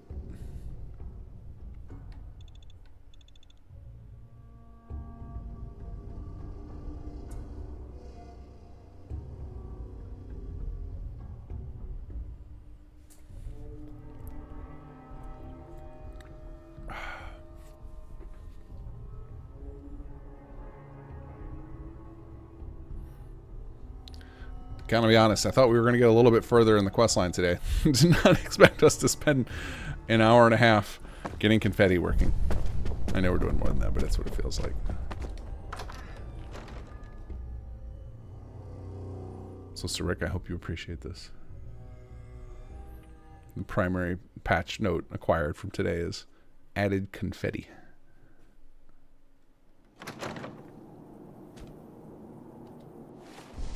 Hey, Yogi. Just in time to see the Confetti troubleshooting. Spent a lot of time on this. Oh, and then you know what? I totally forgot to copy the files over, so we get to start over on this test. And boop.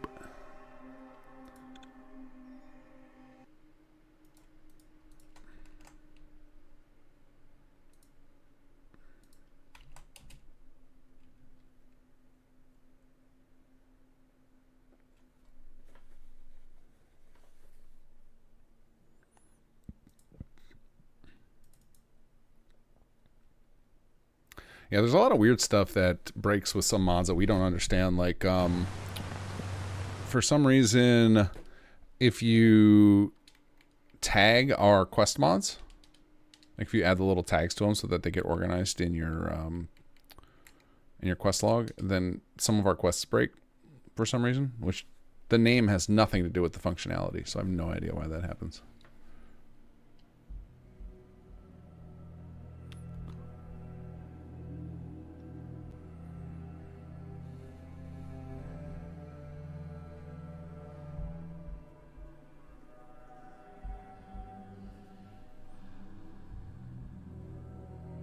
SS2 wedding planner. Is there has anybody added a marriage system to Fallout 4? Because I don't think there is one, right? Like with the companions, you don't marry them, you just have like the romance thing.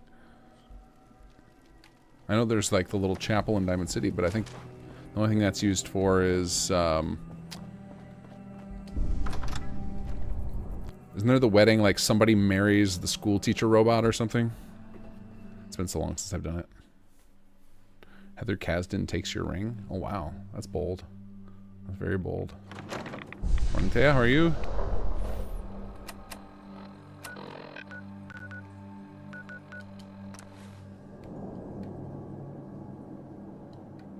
You can marry Heather Kasdan, and she takes your ring from your wife. That's again bold, bold.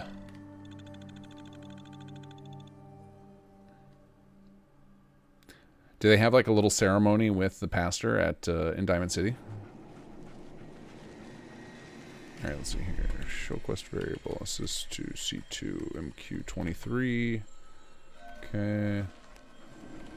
Pastime 24.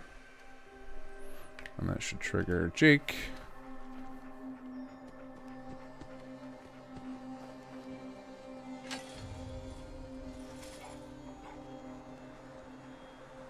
These romance dialogues. Is that only for Heather Kasdan you guys are talking about? Is there like a... is it base game? You can marry all companions? Is it... And I've just never noticed it? Or is it like... is there a mod that does it?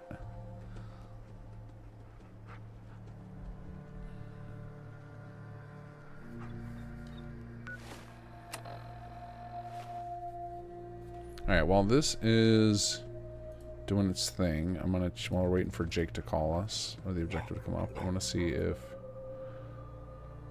Okay, so I got equip outfit, actor not loaded, queuing outfit swap, and it has Jake's ID. So that looks correct now. Okay, so now let's do show quest variable, SS2 outfit manager. We can see Jake's ID is the one ending in F21. He is in needs outfit swap. Let's see if his outfit got correctly saved. So we can see in the queued outfit swaps. Can't see all the data, unfortunately.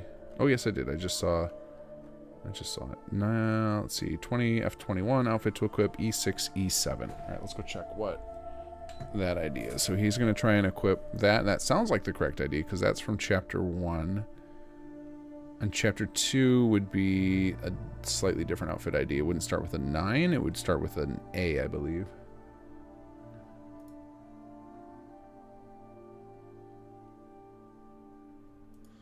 And my screen is blank. Come on, KVM Switch, you got this.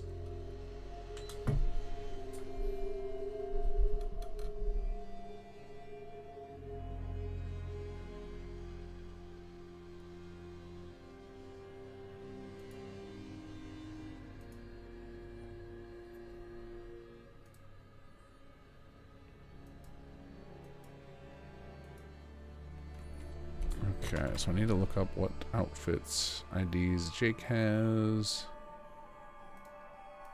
Alright, E6, E7 is his default outfit. Perfect. Okay.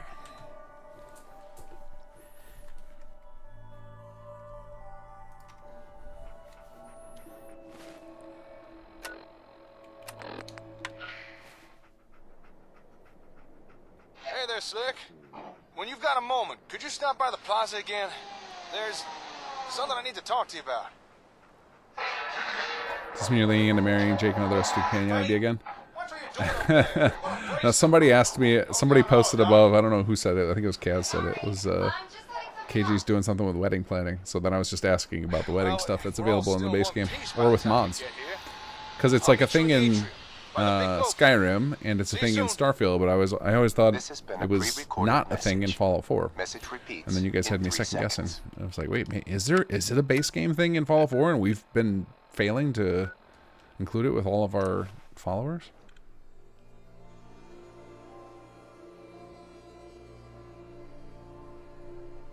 Closest to marriage is when you get the perk from your companion. You get to flirt to get the perk, though. Yeah, that's what I thought. I was like, man, I remember doing all that with, because I'm pretty sure I romanced every single character my first playthrough to get all their perks, and I don't remember there being a marriage ever. I was actually shocked when there was one in Starfield. Hey, Fancy Pants. Why are you here? I did go back to the settlement for a while, That's but an I don't know. aggressive way to Doesn't ask seem that. right no more. Why are you here? So I came back here. This feels like where I'm meant to be right now. What are you doing out here all by yourself? Just needed some fresh air. Was getting a bit too stuffy inside the plaza. See you around. Later. Okay, let's see if Jake still has his helmet, and if so, what the log files say they attempted to do. There's also a chance that, I wonder if his default outfit maybe has the helmet in there by mistake. Could be something like that, or maybe we manually equipped the helmet separately. Alright, let's see. Does he have the helmet? He does still have the helmet. Does he have any armor pieces? Or just the batting helmet? Just the batting helmet. Alright, let's check the log file here. Reload it. Alright, let's look at the... I'll bring it over here so you guys can see what I'm looking at. Processed. Queued outfit swap. So this is most likely Teresa's ID. Let's see. Oh, or maybe that one is. I'm not sure. And then this is Jake. Actor loaded. Swapping outfit for Jake to outfit E67, which is his default one.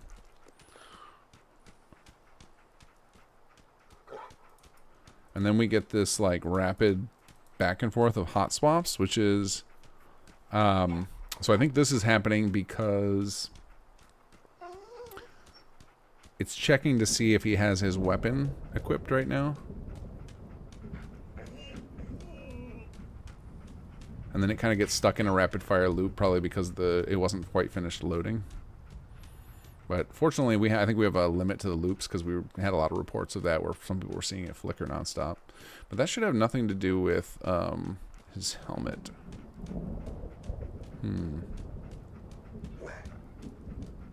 wonder if this is just like a weird thing with the way helmets are handled. Let me check here.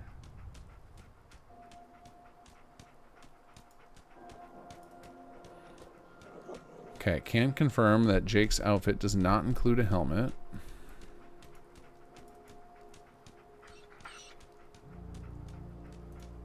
Okay, in fact, none of his outfits do. Let me check Chapter 2 outfits and see if there's a helmet listed in there. Jake, item, outfit. MQ22. Yeah, MQ22 Jake does have a helmet in it.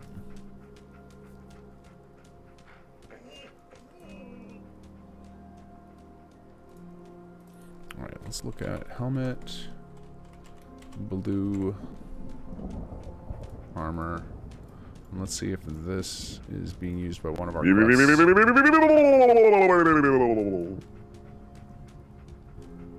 Welcome, Daniel Machado? I don't know how you pronounce that. Welcome, Daniel. Let's see here. Yeah, the only quest we reference the helmet manually is in Quest 5, so in Chapter 1. So for some reason, resetting his outfit is not removing his helmet. And I don't know why. That doesn't make any sense.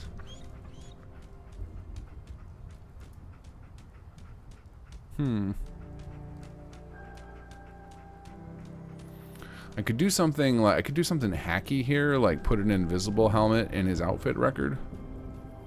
But that seems silly.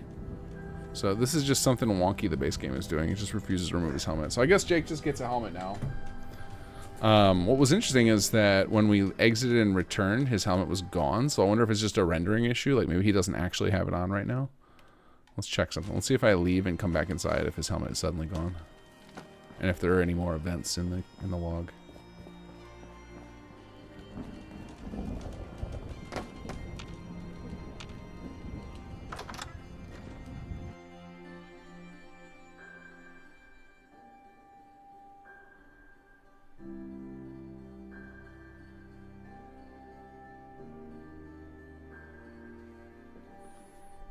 Okay, let's see if anything else pops up in the outfit log now.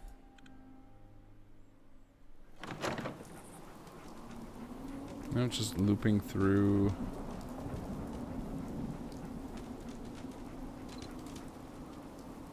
On item unequipped. Why is this happening?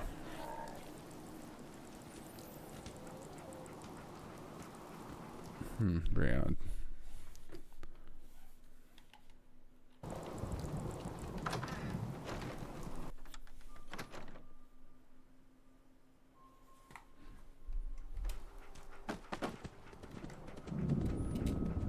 Yeah, just the Jake Holster stuff is happening. Alright, let's see if he still has his helmet on. And now he still does have his helmet on. Okay, so let's try this. Let's try running a manual. Call function, equip outfit. 900E6E7. So this, when I do CF, that means call function. It's running Papyrus. No script. What? All right, let's do actor dot equip outfit.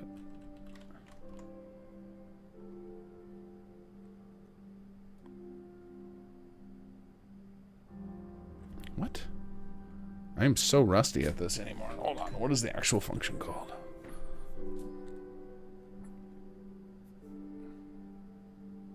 Later, Rick. Set outfit. Oh my god, I am so rusty. So I've almost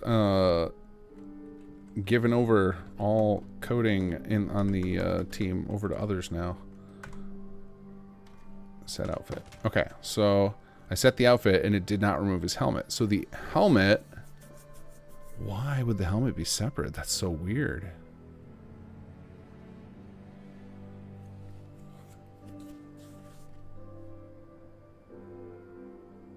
So for some reason the helmet is being treated separately. I don't know why.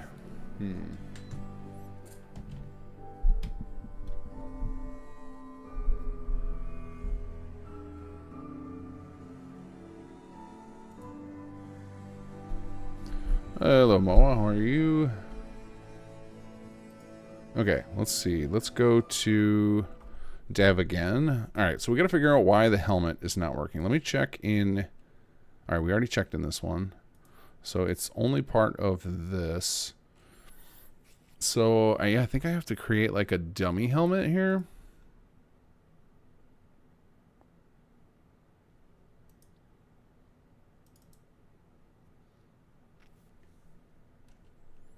So we do something like, let's do it in SS2 1. We'll do a helmet. Let's go to iron armor. Oops. We'll use the batting helmet as our template here. So we're gonna go SS2 armor. Dummy helmet. And then we're going to name this nothing. We're going to uncheck playable. We're going to call this fake helmet. And we're just going to remove the armor add-on so it has no art to it. And we'll use up these same slots. weight can be 0. We're never going to let the player use this anyway. We're just going to equip it on NPCs. We don't need any armor rating or anything. All right, okay. And now we'll add this to Jake's thing. So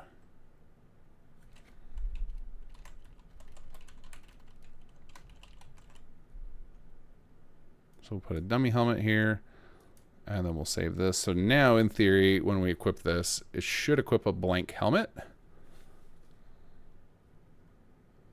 which is using the same slot, and that should prevent it from, or that should kick off the other helmet. So well, let's find out, though. Did not expect to go this. It's weird that I'm trying to think. Is anybody? Can you guys think of any other? Are there any other of the characters that wear a helmet in combat?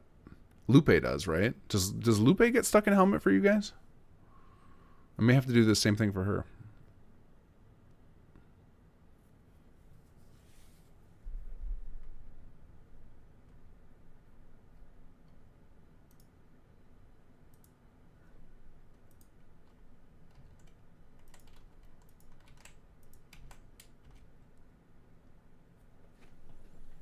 I guess we'll find out in a minute. Lupe shows up in this scene too. So, all right, let's exit game again.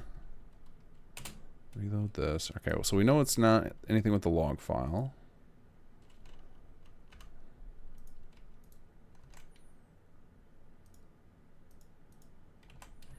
The event is calling correctly. The issue seems to be just the helmet slot, because it's not being overwritten by that equipment, that it just keeps it on.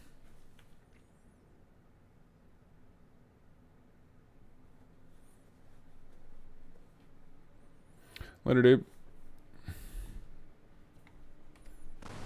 Oh, hold on. We gotta get past the sound. Alright, delete, delete, delete. Go back to day 19. Alright, now we can bring you guys back in. Yeah, it'll be interesting to see if Lupe has the same issue.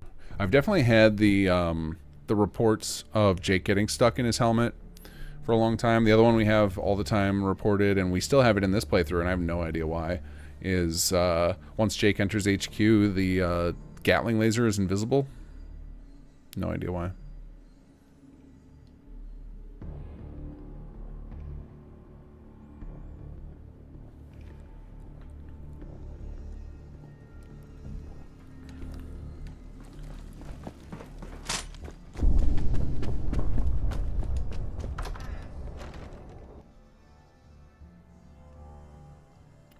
I think during the I don't think Aiden has a helmet. I don't think most of the characters have a helmet. I think it was just Jake and Lupe, because they look like the batting helmets look silly. Like, we could do army helmets on them, but I don't think we did,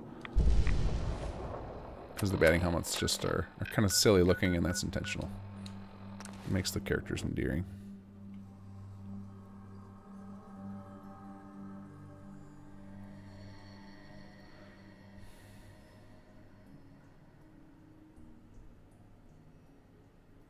Mansfield. I don't think Mansfield has a helmet. I know he wears his little Coast Guard hat all the time.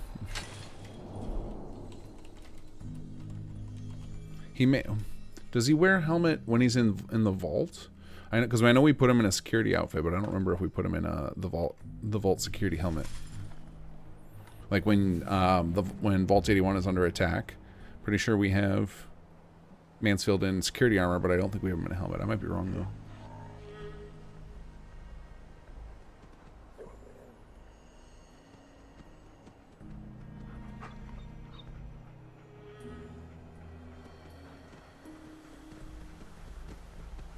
Yeah, that you're correct about it, Raven. She is still wearing her helmet after, because that's right after the battle. But yeah, it would make sense to get that helmet off of her at that point, because it is awkward with her sitting position that you don't get to see her face.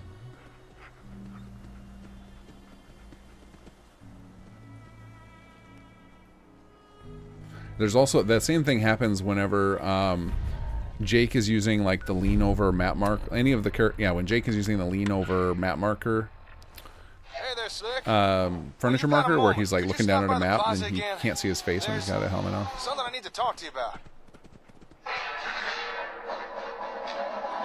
Confetti, what are you doing up there? You want to brace him? You don't got it all, Doc. Sorry, I'm just setting something up. Well, if we're all still in one piece by the time we get here, I'll meet you in the atrium by the big globe thing. See you soon. This has been a pre-recorded message. Message repeats in 3 seconds. Okay. Alright, so we got this part working at least. We got one bug fixed today. Didn't expect to have to go this deep in the other one. And I'm really curious if this is going to crash the game. I've actually never tried this, of just having an armor item with no AA record on it. I don't know if this is like one of those. In theory, this should work, but I've not actually tried it before. So we're going to find out. So we're just going to buy. You don't actually have Hey, to talk Fancy to Pants. Teresa. Hey, Starhammer, how are you?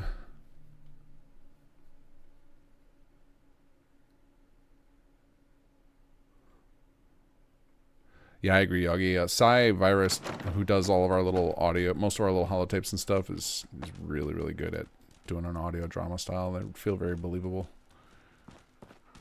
Oh no! Look at this! Bald Jake!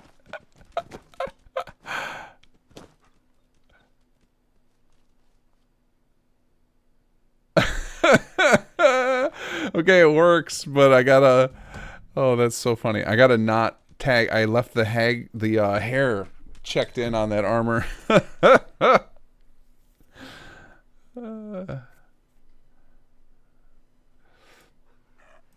All right, dummy helmet. We got to uncheck. We got head slot, but we don't want to do hair.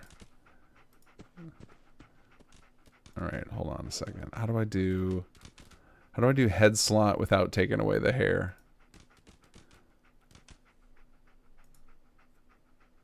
Does headband work? Headband might work.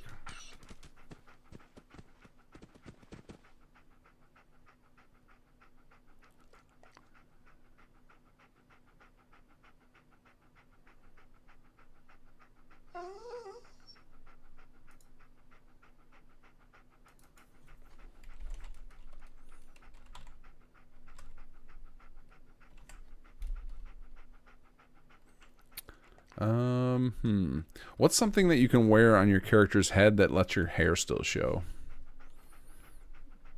Is there like a mask? Not a gas mask, but like a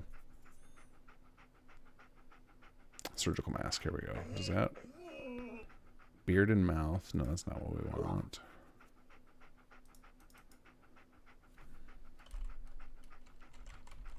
Visor? Yeah, the visor might work. Clothes visor. Let's see. I want something that uses the head. Yeah, headband is the slot we want. Okay, that should kick off the helmet without making the hair invisible. Poor Jake.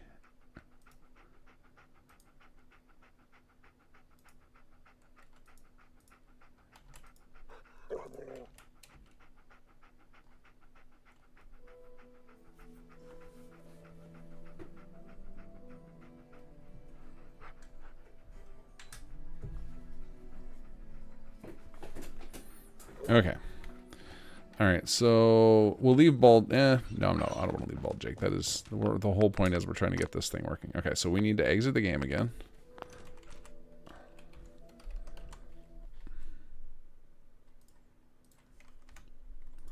Grab our updated edits file. Oops. And then we will launch a 4SE again. Try this again. The Tinker goggles. I think that the eyes have a separate slot than the helmet, like because you can wear sunglasses and a helmet, right? So we want music. We want something that like counts as a helmet slot without covering up the hair, and I think headband will do it because the helmet the batting helmet had headband checked as well. So it's like the way the armor works is whatever slots when you equip something, any other item that is using those same slots gets unequipped. So.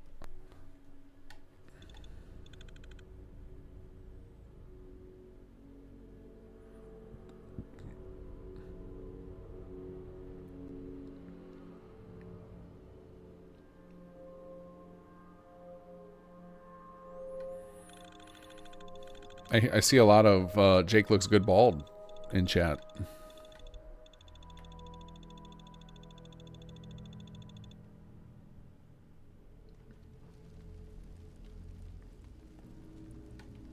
Hello. Thank you for all your help. It's appreciated. No, thank you, Simon. What is the mystery to renaming save files? Whenever I try to make a save with the console Starfield, the unique name my game crashes when I try to load it. I don't know. I've heard that there's something weird about saving to console, or saving with console. But if you, the other way you can do it is you can just save the game and then tab out of the game and rename the save file in Windows, and that should work. But I have been told by people who know the engine a little better that there is something different about save files that you save from console. So I don't know if that holds true for every game, if it's just Starfield, if it's all games. I would assume it's all, because the kind of the framework behind the saving for the creation engine, I'm sure, is the same across the board. Like there's enough similarities that, you know, they're not going to reinvent the wheel entirely for the same game engine for the save format.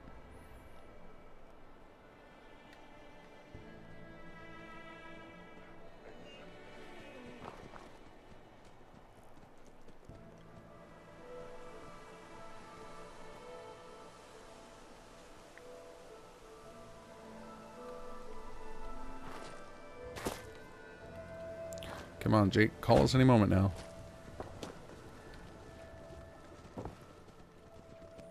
Oh, we can grab a pack of smokes for Clark. Poor Hangman's Alley. Getting their butts handed to them.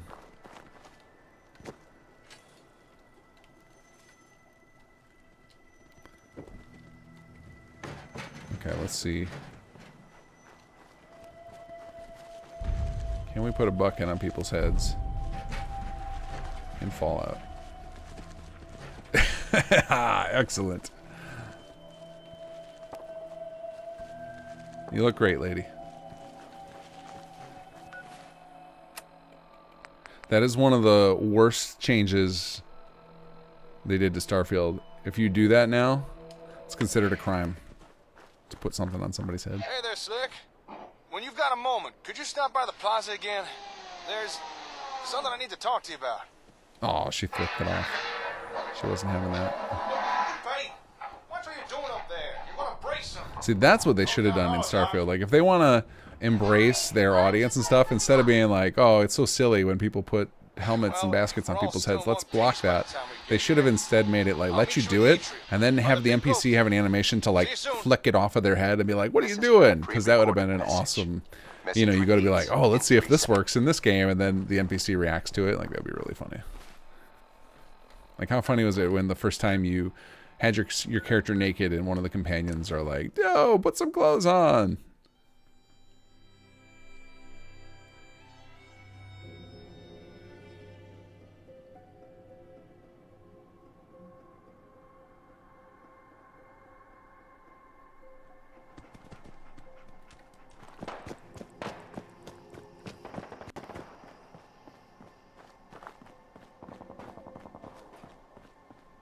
Hey, Fancy Pants. Okay, see if we get Bald Jake again.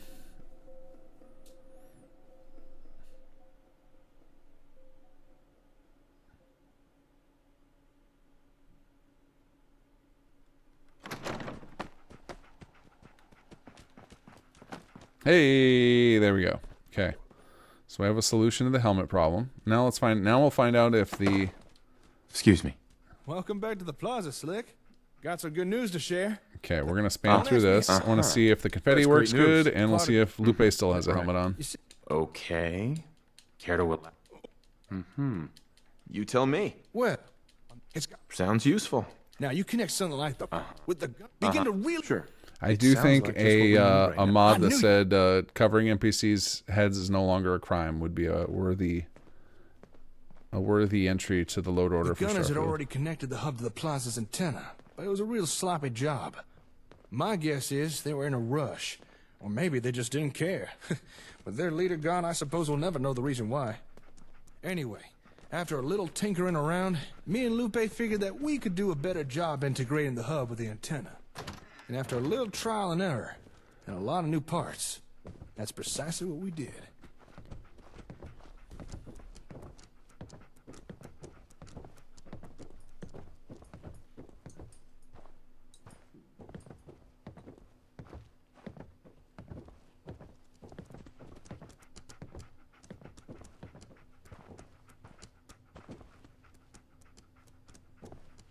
Come on, Jake. You got this. Don't let dog meat block your path.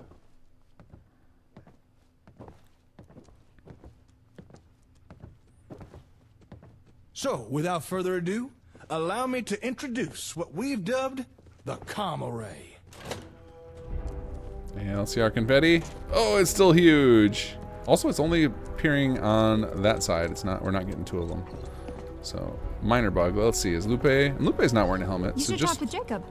Just Jake liked his helmet. Okay. Okay, we've got the helmet problem solved. Back to what we started with. The most important part of today's stream. We gotta get this confetti working. Okay, so now the confetti problem. So the confetti problem is still too big. That's problem number one. We'll go down to like maybe 3x on scale. And it also seems to only be showing up in on one side. And I really think it needs the sound effect to go with it. So we'll do 3x instead of 5x. All right, we'll save that. And then what is wrong with my code that it is not doing double confetti here? So placing it initially disabled. Add it to the ref. So what we need to do is make sure that we're actually, okay, we're creating a ref, we're adding it to this array, setting the scale, and then enabling it. That should all be fine. You know what we'll do? We'll just do it all at once. Instead of doing this array thing here, we're just going to do it right here. We'll just do it for each one. Dot set scale. Oh wait, no, we're going to do it like this. Let's get rid of this secondary array. There'll be a slight delay between them, but I think that's okay. And then we do confetti ref enable. All right, let's see if that solves it. If it was just a case of like there's storing the refs in an array, maybe it's too slow. Maybe the explosion is still happening even when they're disabled.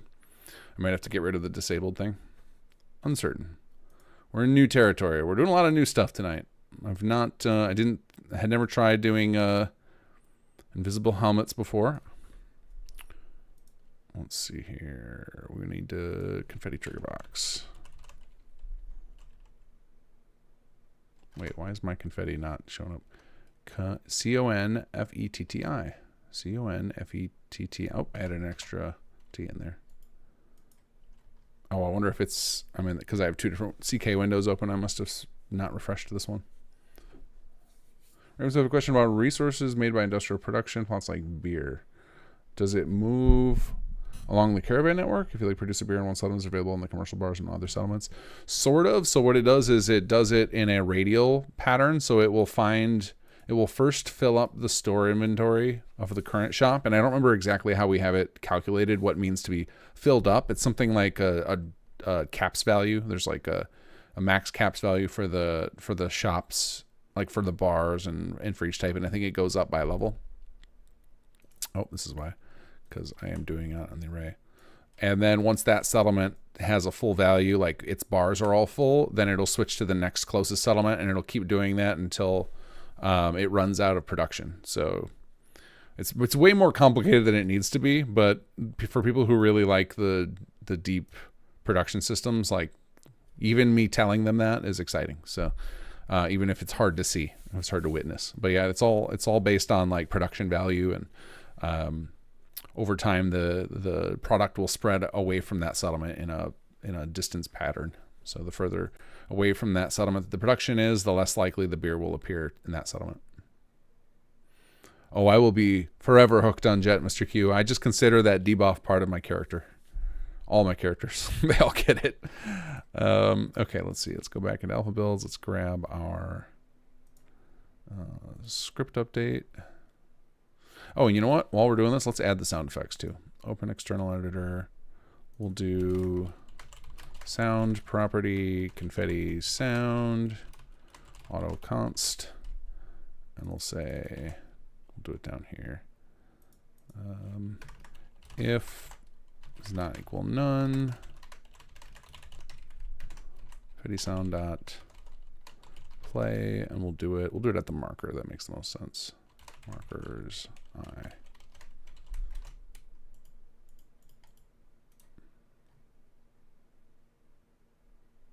And then we need to add a confetti sound. So that confetti sound is probably not nearly loud enough to be heard. Let's say that's going to be called lunchbox probably. Lunch pail open. Let's see. Oh no, it's going to be this one. Explosion lunchbox fanfare. That's our guy. So we're going to do SS2 C2 confetti fanfare SFX, and we're basically just going to increase the distance that you can hear it from. So we're going to take it from 3,000 to 6,000 to make sure that the player can hear it. Actually, you know what? We're going to go all the way up to 7,000. It'll be quite loud, but if it's too loud, I could turn it down. So not the end of the world, because we have full control over it at that point.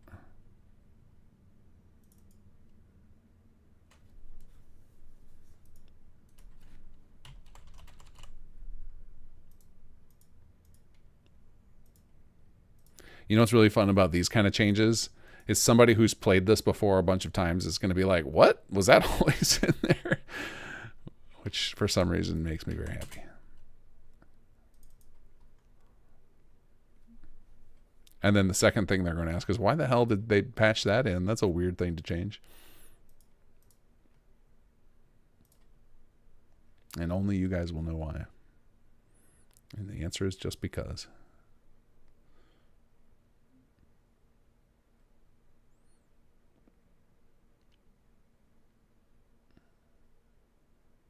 I feel like the values for spread production seems like it needs a regular question on the forums if it works at all.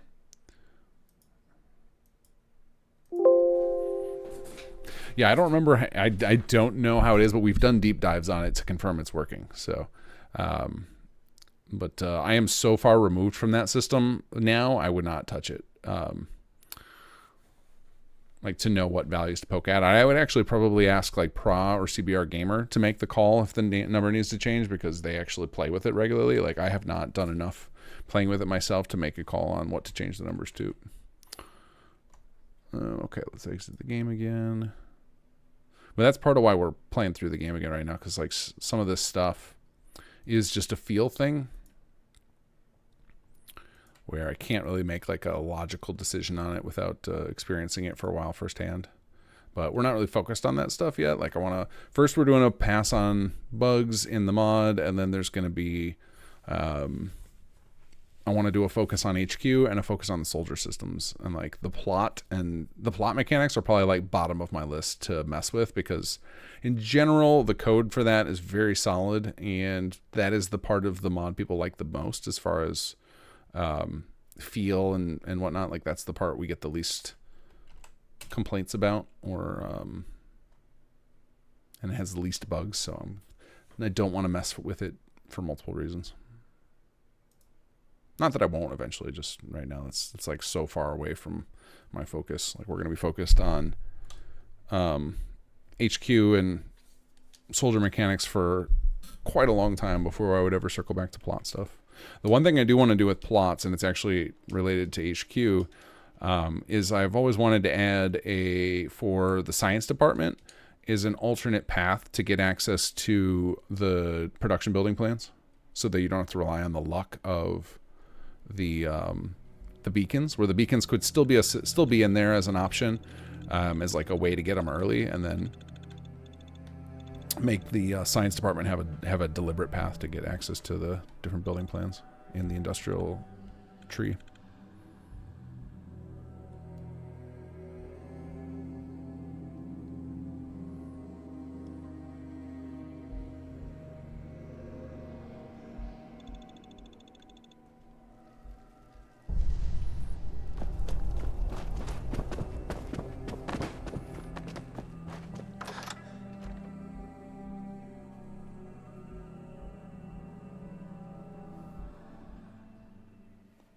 There was, I think, who had it? Who put it out? I think that M Salaba put out a mod to add a quick hotkey to drop beacons, because I think he was tired of forgetting about it too. So that there is a hotkey mod now to like drop your scanner and put a Mark 1 beacon wherever you're at to make it easier to remember. Put it into your gameplay loop.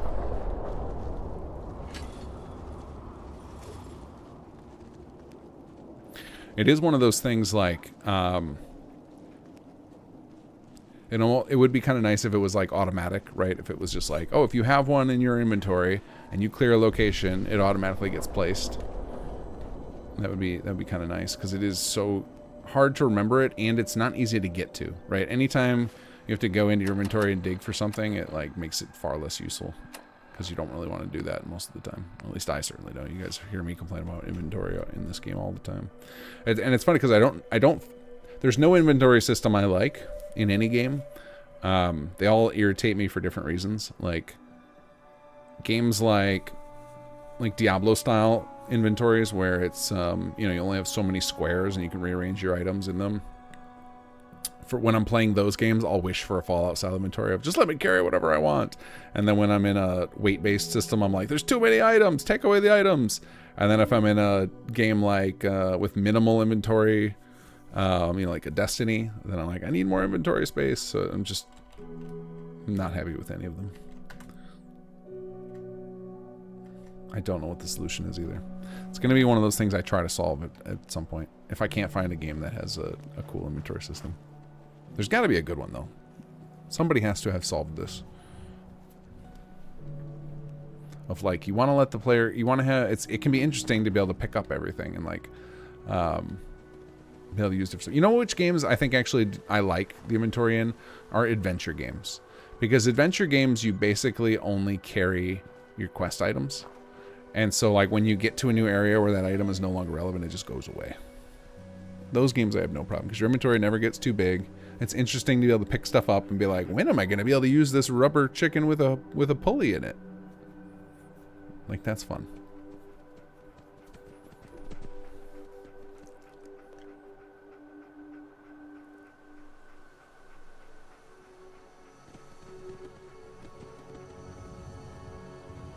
Yeah, having more tabs definitely helps, so that way you can have your items more separate. Like Starfield's definitely, their inventory system is less bad compared to Fallout's, where like everything in Fallout is under the MISC tab, so it's just a giant mess.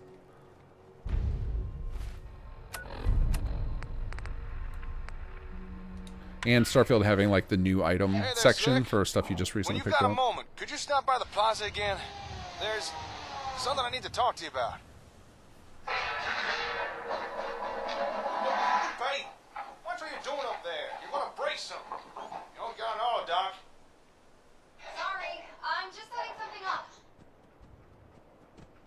Well, if we're all still... Yeah, Fall UI makes it a lot more I'll meet you in enjoyable the there. entry by the big globe thing. See you soon. This has been a pre-recorded message. Message repeats in 3 seconds. I still think there's a problem with the, like even if you have all this broken into tabs and stuff, it's just like at any given time, certain tabs that you might want to go in and get stuff are going to be obnoxious to go through. So like, there's certain tabs like junk or mods or I guess even ammo. You just never have to go to them, right? But like the tabs that you want to go to and activate things, like aid or, even when you add the books tab or the notes tab, there's so much stuff to chew through them generally because there's no easy like clean out your inventory. And maybe it's like they need, you go to a container and you have the to transfer all junk. I almost want that for every tab, like transfer all MISC items, transfer all aid, like a button that shows up here, so that way I can just periodically like clean out a tab, because I don't want to do my whole inventory. I want to keep my weapons, right? But the smaller groups, it's like, you know what, let me just put all of this aid back and then I'll just grab enough for today's adventure. I don't know, maybe I wouldn't use that either. I just feel like there's I think where a lot of people get triggered by a dirty quest log, I get triggered by a dirty inventory, even though I'm a hoarder. It's like a weird irony. I want to fight my own nature.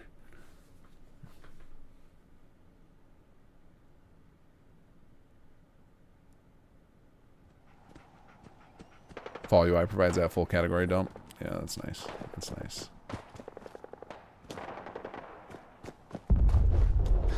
I'm just trying to think of like what is the solution Bethesda could do to make their inventory system better.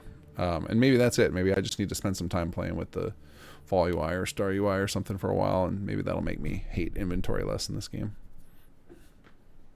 Because ultimately, you know, I got to think about if we ever pull the trigger on our own game, we'll have to decide. We'll have to solve inventory for ourselves. What is our inventory system going to look like?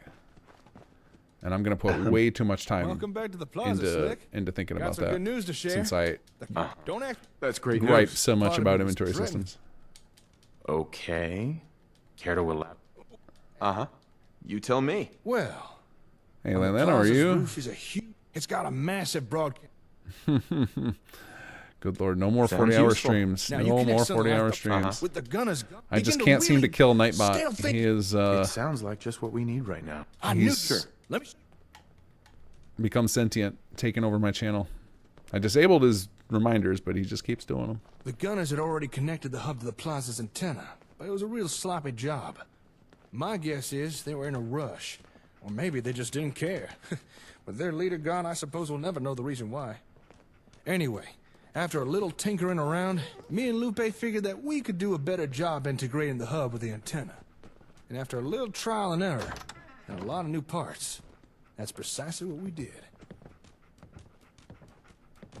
You know, this is going to work out for the best that we didn't get any progress whatsoever in this save file, because now since I'm loading this like half-finished alpha code in, it's going to cause my save file is going to be a mess. So it'll be better if we just roll back to day 20 or whatever day it was on at the start of this.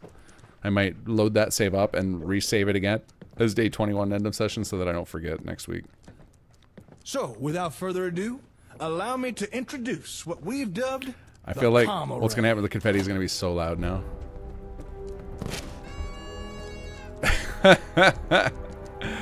Still too big. It's still too big, but it works now. The sound happened. It did 2 of them.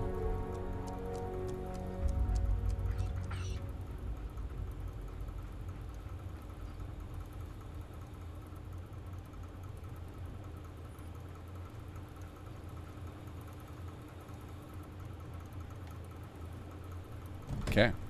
I think we call that though. You love the size, you love the giant confetti. Yeah, the sound was good. It wasn't too loud.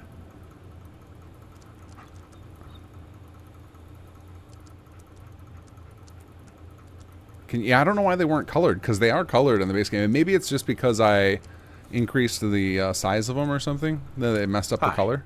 Well, what do you think? What I've seen so far, Really? Hey, you should try. So no, hold on. I think if I talk to You should talk with Jacob. after this quest, if you talk to Lupe, she'll mention the confetti. She'll say like, "Was the confetti too much or something?"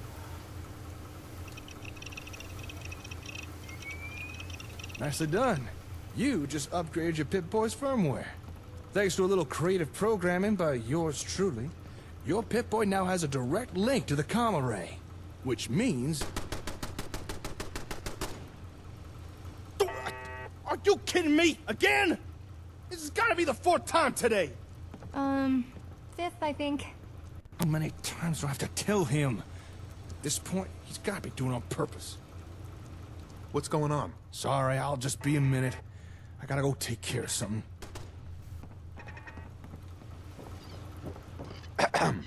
Could you go check on Jacob? Make sure he doesn't get too angry. Oh, I've never heard this Could line. you go check on Jacob? Make sure he doesn't get too angry.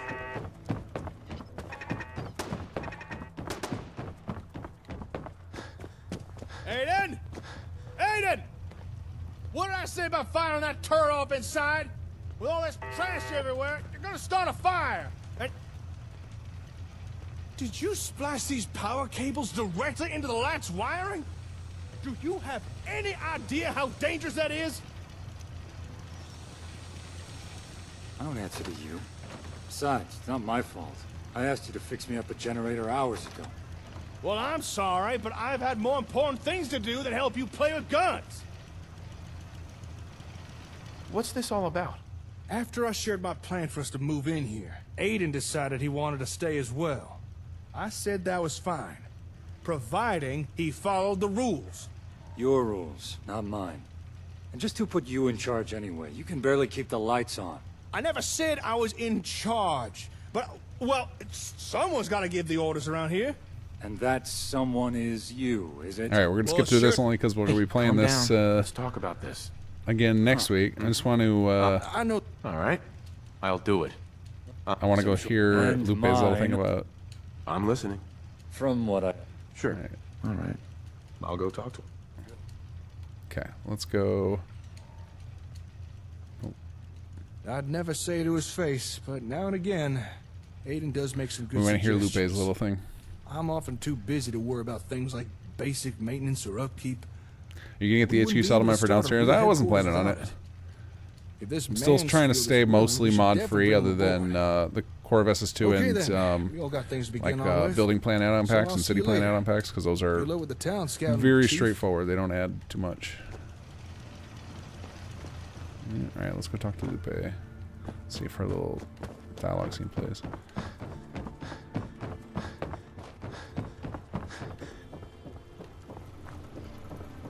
Hey there. Hey, so how was it? Did you like the music? Was the confetti a bit too much? Well, So the confetti was probably, to anybody who got this conversation before, like, oh, it's just like the idea of confetti, but no, now it's literally confetti. So yeah, it was always supposed to be confetti there. I just never put it in. And now we have confetti. We have uncolored confetti for some reason, which I'm going to try and real quick see if I can figure out why. Let's see here. Let's go back to the dev machine. Let's look at our confetti. Let's see if we can preview this. Can you preview an explosion? Probably can, but... Oh no, the base game... Hold on a second. It was like, yep, it's just paper. I thought the base game confetti had... Oh, wait, maybe the rare one has the colors? Ah, we need the rare one. We need the rare one. Good to know. Okay, they're slightly different. So there are two different Vault lunchbox explosions you can get.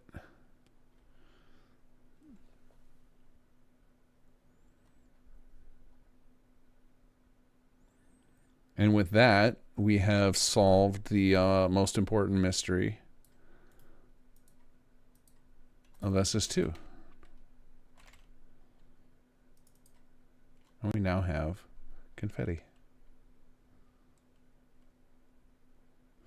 Overly large, slightly underwhelming confetti.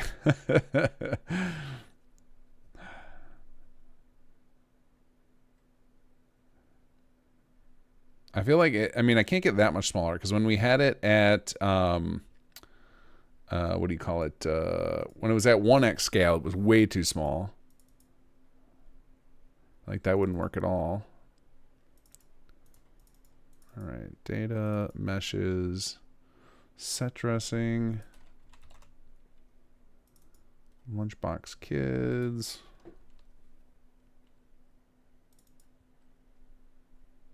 Explosion rare. There we go. And now we've got our color. Ta-da! And that's it. That is what we're doing today. We got one new thing added, our little confetti. We have fixed the Jake helmet issue. And we fixed the teleporting inside HQ too soon so that people were missing the Teresa scene. That feels like a pretty good point to stop. So I will be back on Sunday with some Skyrim, and next week we will do some more fixing and playing, but those won't make it into the patch, because I'd like to have the patch wrapped like the Monday or Tuesday of the patch weeks, so that I can hand it over to a couple people to kick the tires on before I give it out to you guys. So next week, Friday, we will have another SS2 patch. And it will be all of the various fixes you guys have watched me make, plus a couple of extras, because there's some other people who have also been working on fixes. So, all right, guys, I will catch you on Sunday. Have a good night.